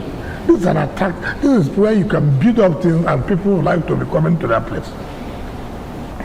Of course, argument came and this. I said, okay, what we're going to do now, we're going to enter the new memorandum of understanding that you will immediately start the construction of this so that parks, football, sporting activities, the restaurants, even where they also agreed to use the water, put a restaurant in the water, lighting, and so we said, look, within this period, if you don't finish this, we'll take back our land. Of course, in this country, propaganda and it's fake news. And that's part of the problem we have with social media. The next thing you heard, somebody has gone, sign crying on television. Oh, this is where I've been praying to God. This is where this has happened. Now minister has come, has taken the land, has grabbed the land. All kinds of things. Of course, for somebody like me, I don't even care. I would even list. Because if we continue this way, we can't get development. If we do all kinds of things, and I hear one of these so-called, you call them activists, what do you call them? When they go and collect money for people, then they come out to say the activists. You know what you call it? Is it show or what? They say show or they say the presidential candidate. So, and I came, they should tell Wike to get out from this place and that. Nobody can intimidate me, nobody can blackmail me. That place will be developed for the interest of the public. And how can you, Ms. Kran, start talking about the place? See people selling mama put. Is that the kind of education center that I want to have? So that's where we are. But like I said, government may not be able to do all these things. So you need to engage private partners. That's what we're doing there in Jadilek. I was going to ask you a national question, but you've been so busy the last month, and it's fair to say congratulations again, sir. You had a real marathon of commissioning, and celebrations for the work you've done. In that fate, I want to ask, of all the projects that you commissioned, that was commissioned, which of them is something you hold dearest? And if you could tell us why. I think Benga outside the one. The city gate. Yeah. And then the next one that's so important had to do with the water that was provided to the satellite town. The essence of water, the importance of water. And so for me, these are two key projects that I take to heart. That particularly, for example, the water, you get to the poor people, they have access to water. You have a trade center, you see where youths will gather, online. So you see, these are the things that touch society that you will not look, I am happy. If you see the comments of the youth when they get to that city gate, it's something they have been yearning for. These are the kind of things that we will want to. Every time we watch television, we watch social media, we see what's happening all over the world. So this thing can be put in our place. It's not a rocket science. It's something that if you are committed to do, you will do it. And we have done it. So the happiness of the youth, for me, is key. It's key.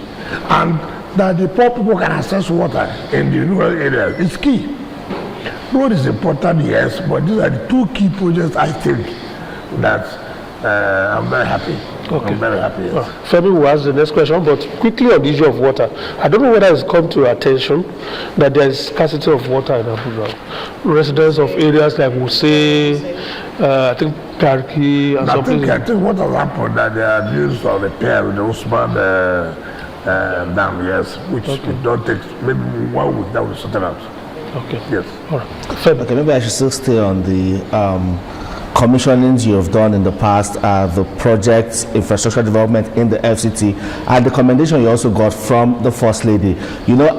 Clearly you didn't expect this kind of public embrace, especially for the city gate remodeling, and it's good to know that you're planning another one in Jabi. But my question will be on in life camp. Sorry. So my question will be a bit light now. Should residents of Abuja expect to see you, on an evening stroll or coming to some of these parks to relax? Don't worry, I do, but I won't tell you where.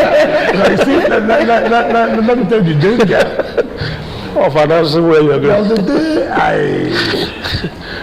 I went to one of the restaurants to eat, I didn't go with security. But so I told my driver, just drive us, let me go and eat. I just entered the restaurant. Before I know it, over 50 people. I didn't know what to do again. It doesn't work out, we shake you, we shake you. Don't take that to be, oh, people like you.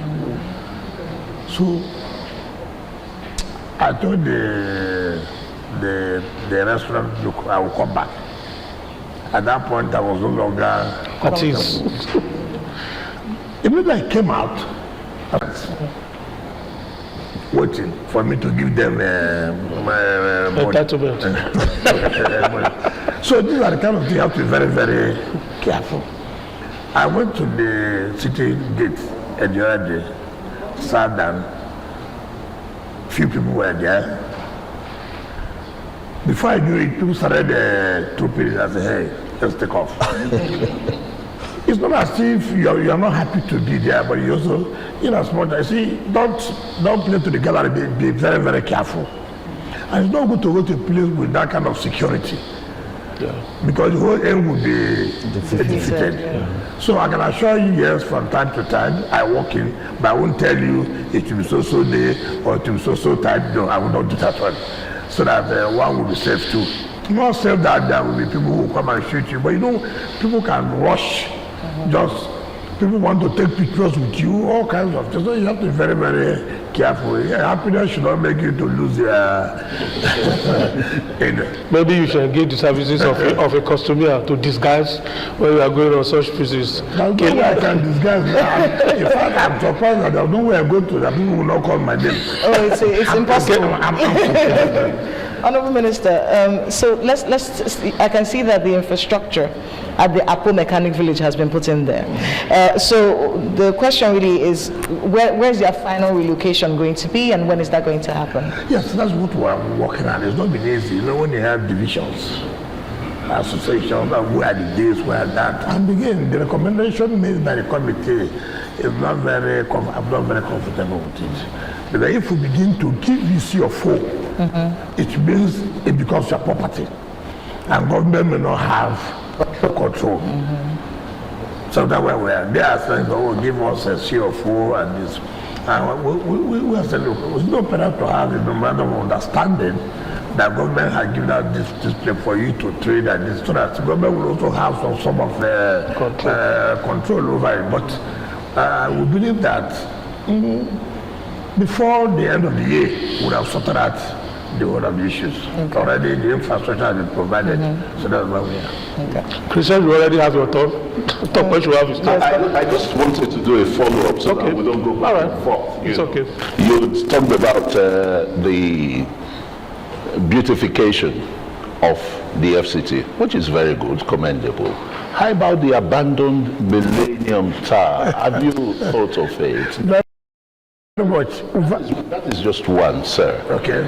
The second one is that with the massive road infrastructures that you're doing, I don't know if you've recalled October 1st, 2006, one of the ministers then, El Rufai, banned the use of motorcycles called Okada in the city. Yeah. You have even acknowledged that they've constituted a nuisance, security challenges and the rest. On the major streets of Abuja, it has become a car park range or a car range and the rest. What are you doing to checkmate the nuisance that they've constituted in the city? Let me tell you the Millennium Park first. I came on board. I visited that Millennium Park, very wonderful edifice. It's an underground parking that will take over 2,000 cars. The restaurant will be at the last floor, up to about 300 floors. Beautiful.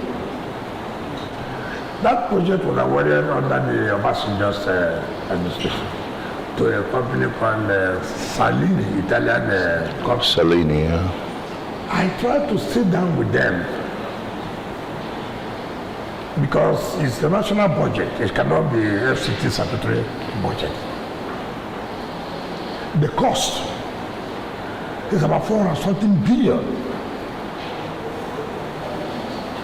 And I even if I have such money, I can't put the whole of that money in one project. So it must be a project that the federal government has to come out and say, look, we have to take this project as a national monument. If not, there's nothing FCT can do. And moreover, if you don't complete it, no matter the forest, you know, as the years go by, variations will come in because of the inflation. Yeah. So at the end of the day, if they spend more than 400-something billion, where will the FCT get that kind of money? And so if previous government, like I'm not ambassador, this is the kind of problems where we're having. Government will don't plan. We'll just come up, it's good to have a millennium, fine. But what is their plan? You can imagine, I think around either 2004, 2005, 23 years, one project, national project, cannot be completed. It's the same thing here in terms of roads. We have project roads were awarded 2010. 16 good years. We are talking about this Apoka Shina that we are trying to commission. 2010. So it is a problem for us in government. You see, awarding contract is easy, but cash backing it is another thing. And that's why we are so. And that's why I said, no matter how attractive it may look, I'm not tempted to award contract for the sake of awarding a contract. I will award a contract that I know it can be cash backed. So it doesn't matter how many contracts I have awarded. What people look at is how many have you finished? Because at the end of the day, when you award all these contracts, it becomes a problem. It becomes a problem. People begin to, look at how they've scattered the whole place, destroyed the entire place, award contract that will not be completed. It becomes an eyesore. And then variations will of course come. So project is supposed to cost like 10 billion. At the end of the day, you end up spending 100-something billion, which does not make sense. So these are the issues we're having. You talk about the KKNAPEP and this, as if you know, just this morning, I signed the approval, we had a Security Council meeting, and where we have agreed, don't just causing a nuisance, become a threat from our security reports. Bandits, they don't act without using motorcycles. Oh, yeah. So it's a problem. And so I've told the security to map out areas where we do not need the KKNAPEP and the motorcycle.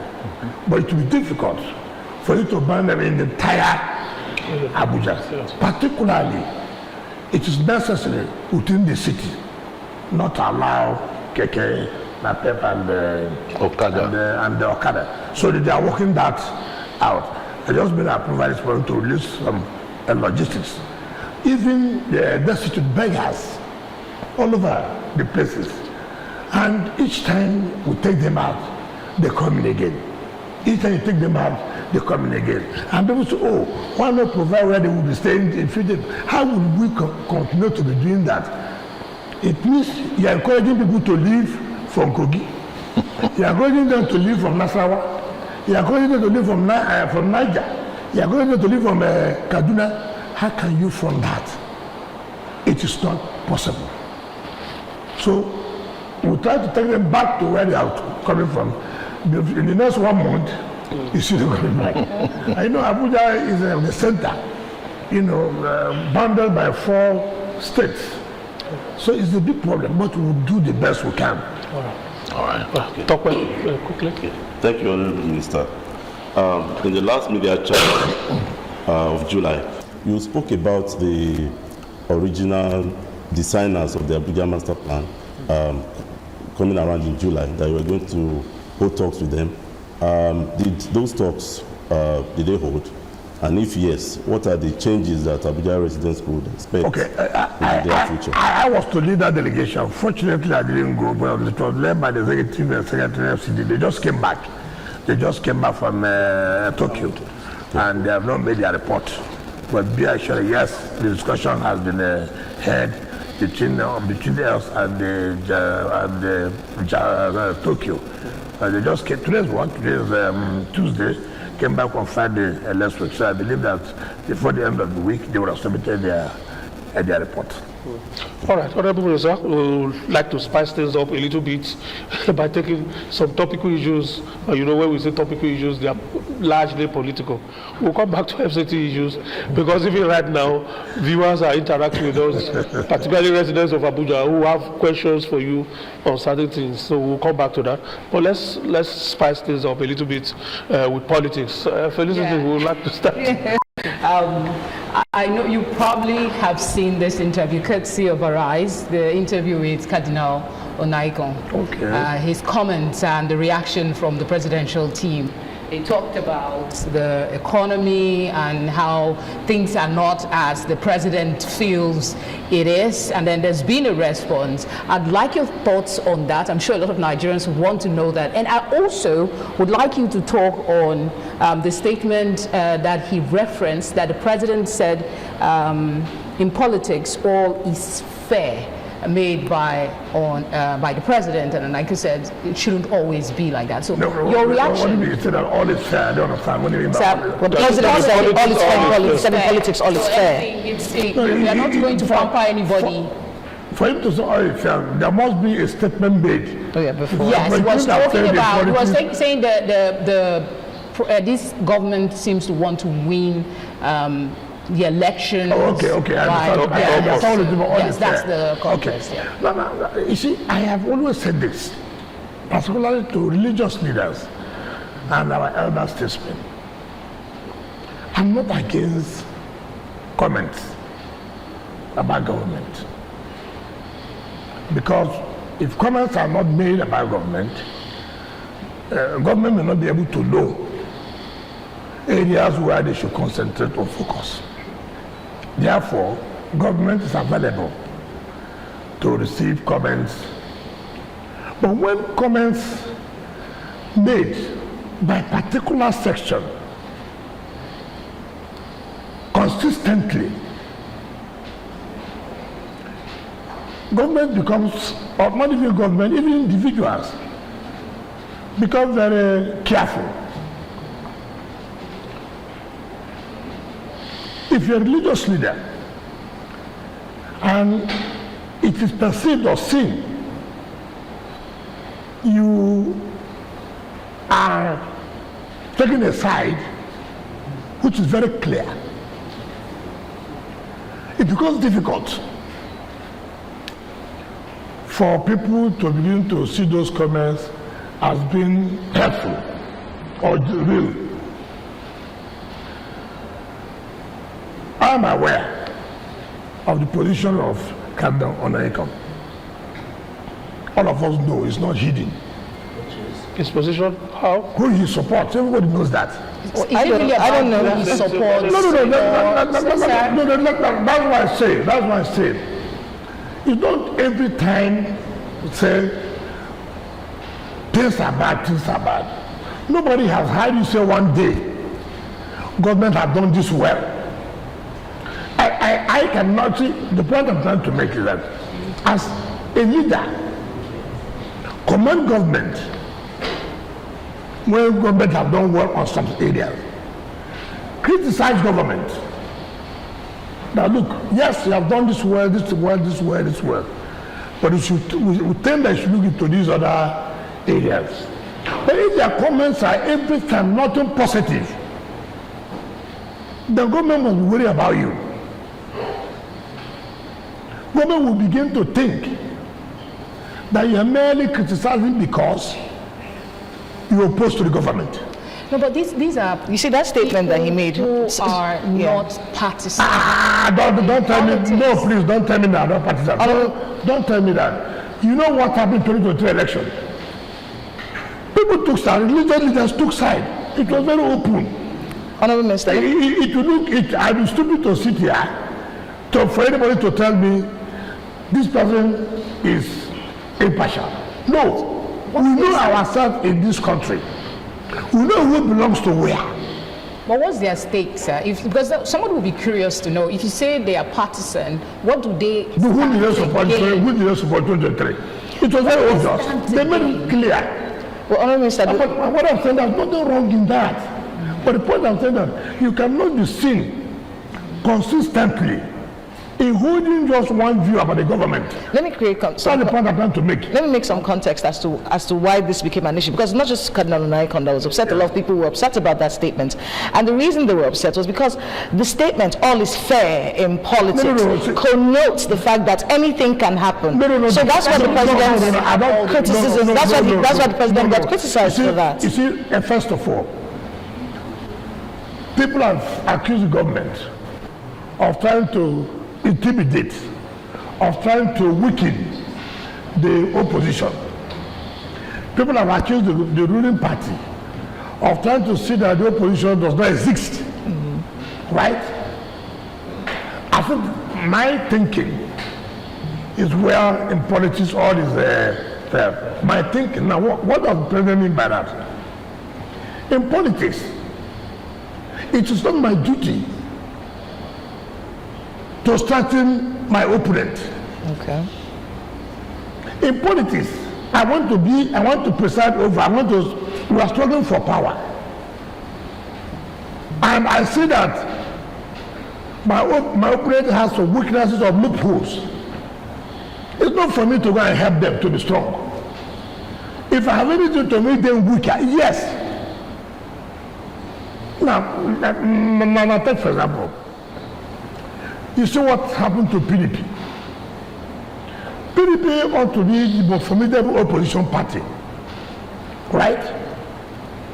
Now, because of selfish interests and people who don't understand that you need to share their personal interests and work for the party to be stronger, to be able to challenge the ruling party. Now the party has crisis, and that crisis has weakened the party. I'm going to call today, tomorrow, and the rest. Now some people have gone to ADC, and in going to ADC, they refuse to put, a conclusion that look, what are the things that will make our party to have crisis, so we'll be able to stop it now. But when the ruling party finds out that you have that kind of loopholes, what will be their prayer? Their prayer will be, may you not resolve the crisis. May you not resolve the crisis. Take for example, in 2017, PDP had a problem. We saw that the ruling party APC then had wanted to destroy PDP by imposing a party chairman on us. We saw it clearly. People like us came out to say, no, we will not accept this. We are going to fight it. Now, why am I telling you this? We went to the Federal High Court and we won. The then DGSSS locked the office. We said, look, we have won. Allow us to use it. He said, no, that there's an appeal. This is a security agency. That is an appeal. We said, what does that concern you? Does an appeal mean that we will enter off? He said, no, that there's an appeal. Now, the other people won in appeal. When I appealed to Supreme Court, he went and opened the office. When I said, but we were an appeal, he said, oh, it doesn't matter.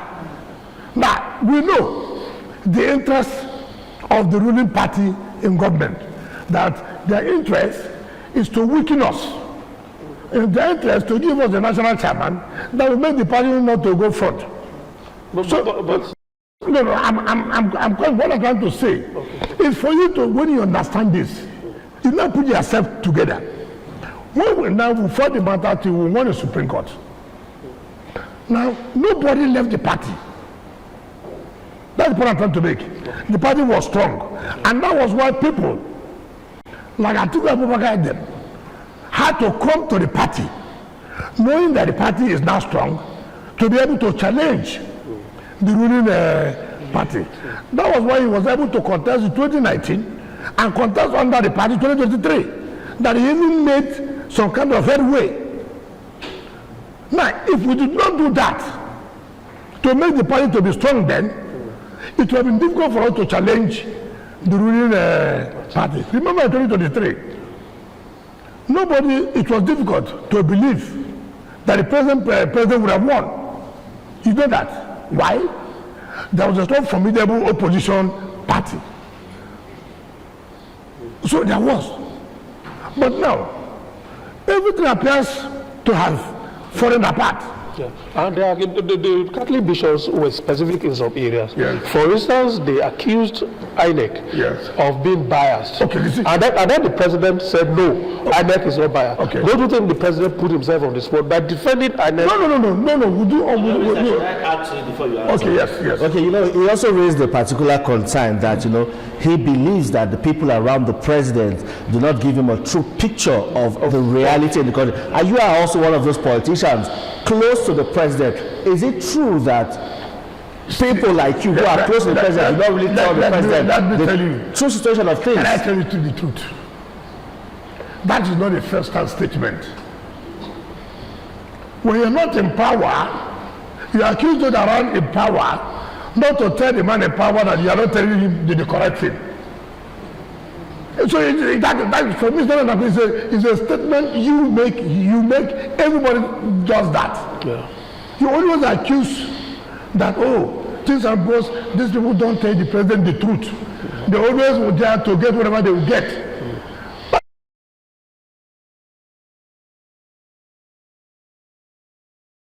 Now when you say, how did he defend INEC? You came here, okay, what is the fact? What is the fact to say INEC had the Catholic come to the conclusion that INEC is biased? What are your facts? What happened for you to prove? Now if you have taken that kind of position, it's delicate.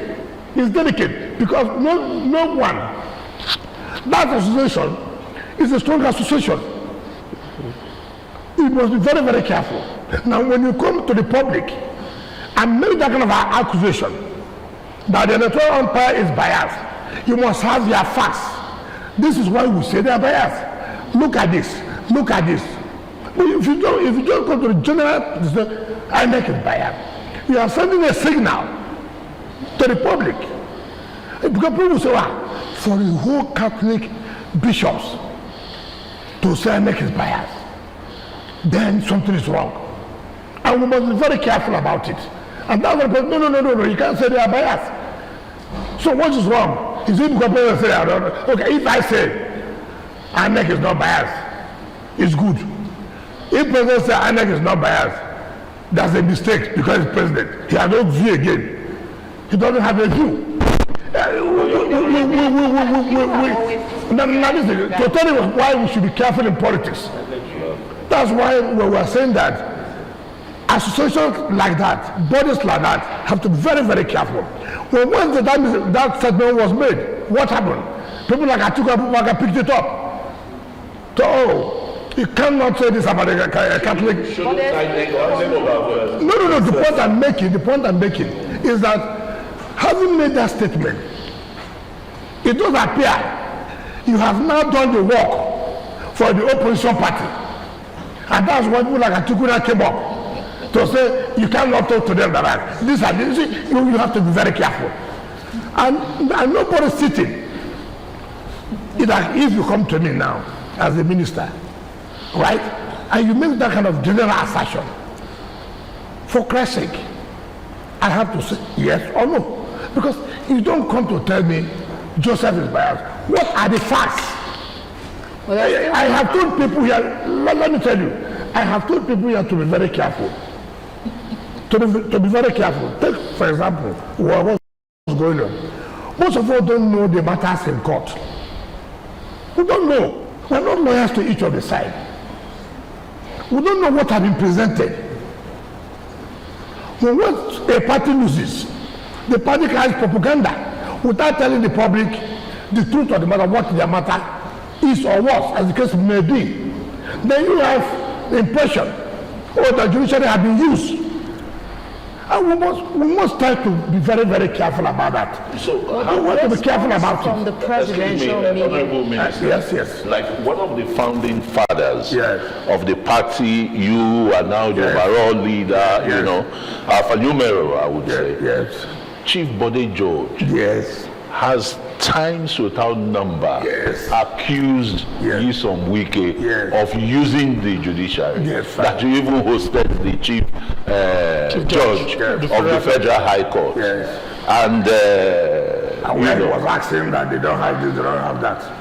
When he was asking that they don't have houses, they don't have this. and the question is it the duties? First, you're going to respond to Chief Bode George calling the PDP. You have already said it. Yeah. I watched it on Arise. Yes. Okay, let me. I just want to add one more leg to Okay. it. And is it in the position of the FCT to provide accommodation for federal judges? Okay. I'm coming. Now, let me just start with the other one. Very well. You say Bode George is one of the founding fathers. He founded something he could not maintain in Lagos. A founding father of PDP since 1999. Since 1999, a founding father. He answered that a founding father were the conscience of the party. What conscience does he have that since 1999 till now, PDP has never won one seat in anything? You answer founding father using the structures of other people in other states. A founding father since 1999. PDP cannot show in my own state. I brought this party to my own state. What is the result? What is the progress? Talk with facts. Can I give you one or two facts? There's no rocket blasting. Anyone that does not approve her, let us know. Okay. You don't just come. I mean, omnibus. Rocket blasting. So all the blastings in FCT you've approved. You have approved. What I'm trying to say, first of all, by the time that Gilmore was working, exactly. I remember a senator called me, said that his house is shaking. I said, well, would we, because of the house now, the road will not be done? It's a rocky place. And the rock has been blasted for the road to pass. That's a public use. I said, you that built. Do you understand me? Sometimes we don't take into cognizance about tomorrow's development. Because development hasn't come as I time started building. Not knowing that once we pass there, in the master a plan. So all we did was to call the company and the senator association want to find solution. And the company agreed to do in such a way that it should not affect the house. Structural. But it will be difficult for me to stop that kind of construction where everybody will benefit simply because you as an individual is affected. Yeah, one person cannot override public interest. It's not possible. Let me just quickly chip in. Well, something might have I just forgot, but the one that is consistent is the report I saw that almost 400 civil servants were promoted after like a long time. 4,000, I think, not 400, or promoted after a long time. Well, how long was that? I think, I don't know the specific number of years. You should have found that. But what they're asking for is the arrears. Where I'm going with it, Yes. it's a good thing. And the plan, from what I read, is that this will continue. So the question I'm going to ask is, what are further plans for civil servants going forward? For that plans how? The promotion arrears. That's what the issue has been. The promotion arrears that hasn't been paid in full. So while they're commending the fact that these 4,000 promotions Exactly. happen, You know, there are promotion people- areas haven't been There are paid. people who are not grateful in life, and they cannot be grateful. It's not ending No, there, is it? let me tell you something. See, these are the things I don't like. You are in a system where there was no promotion at all. You are in a system where you have no future. Now a government has come, has changed that. That said, look, you must get the promotions. You must get a future. You must get to the peak of your career. You've not even wanted to sat down to thank the government that has done this. Before now, there are total apart secretaries in FCT. You only earn as a director and go. But this government has considered no, it can't be. They must get to the peak of their career. Not only must they get to the peak of, somebody must be able to be head of service. It was not there before. There was no civil service commission of FCT before. I think maybe you're misunderstanding the question. I'm coming. Mm-hmm. You are saying that we have not finished paying. But are they paying? Mm-hmm. We had the time said we take 6 months. Okay. Every month we pay, and I think it's remaining about 1 month. You see, these are things people should be able to appreciate. Is the government paying? Yes. Have we finished paying? No. Will we finish to pay? Yes. And that's how government is right. It's not a question of everything should be done. Instead of them to say, in fact, what they should be doing every day is to wake up or before they eat, pray. God, give this government the wisdom, not to continue doing what we want as well as they are doing. That's the question we are asking you. It's not a complaint, I think, specifically. No, she's saying no. No, there is a complaint. There is a complaint, Yes. yes. So what you are saying is to be a continuous thing. Once it's time for promotion, or once it's available, you'll be promoted. Let me tell you, people think that, you see, you can't know because if there are no vacancy of directors, you understand me? You promote everybody to director. It's not done. Mm-hmm. It's just like in teaching profession. If there's no vacancy, you can't. And it will come. Honourable Minister, you described yourself as someone who... Yes. That's the last question. So you describe yourself as someone who prefers results over rhetoric. And the presidential election is in just a few months' time. Yep. Why do you think Nigerians should trust your principle? Oh, my God. Very simple. Very simple. Right. You see, for me, why I don't like rhetorics, when something starts getting bad, you get a situation that is worse. And when it gets worse, it gets time for you to cure, for you to heal, for the problems to be solved. You know, we have forgotten when we were criticizing previous government. When Jonathan wanted to go for second term, what happened? What led to why people said they will not vote? What happened? People gave excuses that day. When, what was the name, Buhari came, people were saying, where are we heading to? Problems have been compounded. Now somebody has come. When that's why I gave the situation that when they start building bad, worse, to the worst situation, and you come to that worst situation, people expect you that the problem, the major problem that have taken over 15 years should be solved within 1 year. But people don't ask themselves questions. We were all crying of oil subsidy. I mean, fuel subsidy. We were all crying here. States were borrowing. I was a governor. I was kneeling down for bank managers, even ordinary assistant manager.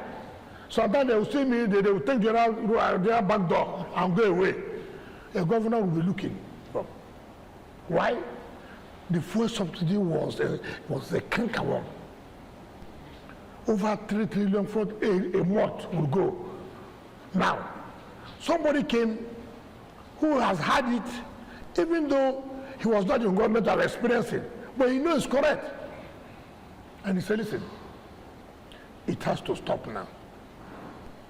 and it stopped now. Money has been made available. Some nationals now come with nobody now owes pensioners. Nobody goes to the bank again to borrow money to pay. Money has been made for infrastructure. Now, for me, when the government tells me I will do this, no decision can be 100% right. But what makes leadership is the ability for you to take a decision. After we hear so many presidents said, this first subsidy is a scam, this, that. But nobody had that, to me, nobody had that authority, the political will. It's okay, this is bad. Let us stop it. Giving credit there. More money has come. 2, to put an economy together with use of short period, economy that has been bastardized. It's not where you did that to say, God Almighty, this man who is God, heal him now.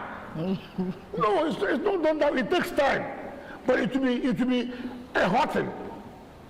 I prefer a candidate that I know what he says is what he will do. I can tell you, can I compare to you? I can tell you. I know Peter Obi very well. I know him very well. And you see, what I don't like is people playing to the gallery. What I'm not used to, what I don't do, or what I've not done, I won't do simply because I want to be in power. I was the governor. I've never attended birthday parties in the IDP camps. I've never. I was the governor. I've never gone to do my birthday with motherless homes. Simply because you want to be a president, every of your birthday, you go to IDP camp. You go to motherless babies, and people say, oh, this is the type of people we want. No, what I'm trying to say. And you are carried away with that kind of sentiment. Do. We have to go. I know him very well. You heard what his boss said. The man was supposed to give him testimonial. Said it's too bad, it's too bad, it's too bad. That's a testimonial? Look, your boss said, you're not supposed to. Look, Nigerians be careful, don't near there. Your boss says so. What other testimonial do you want? All right. So this is a man, this is a president. Yes, I've not done everything. No, it's not possible. Within 3 years, but you can see the difference. Yes, it's hurting. All right. Thank you so much.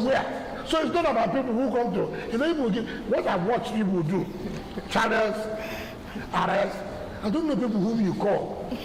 I begin to ask them about Nigeria. I laugh. I tell them what to say. Who is this man?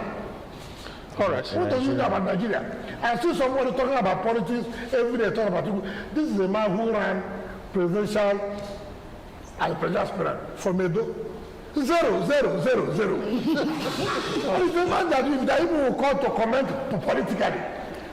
Thank you so much for that. Thank you, sir. That's why this is the only thing we have now we can use.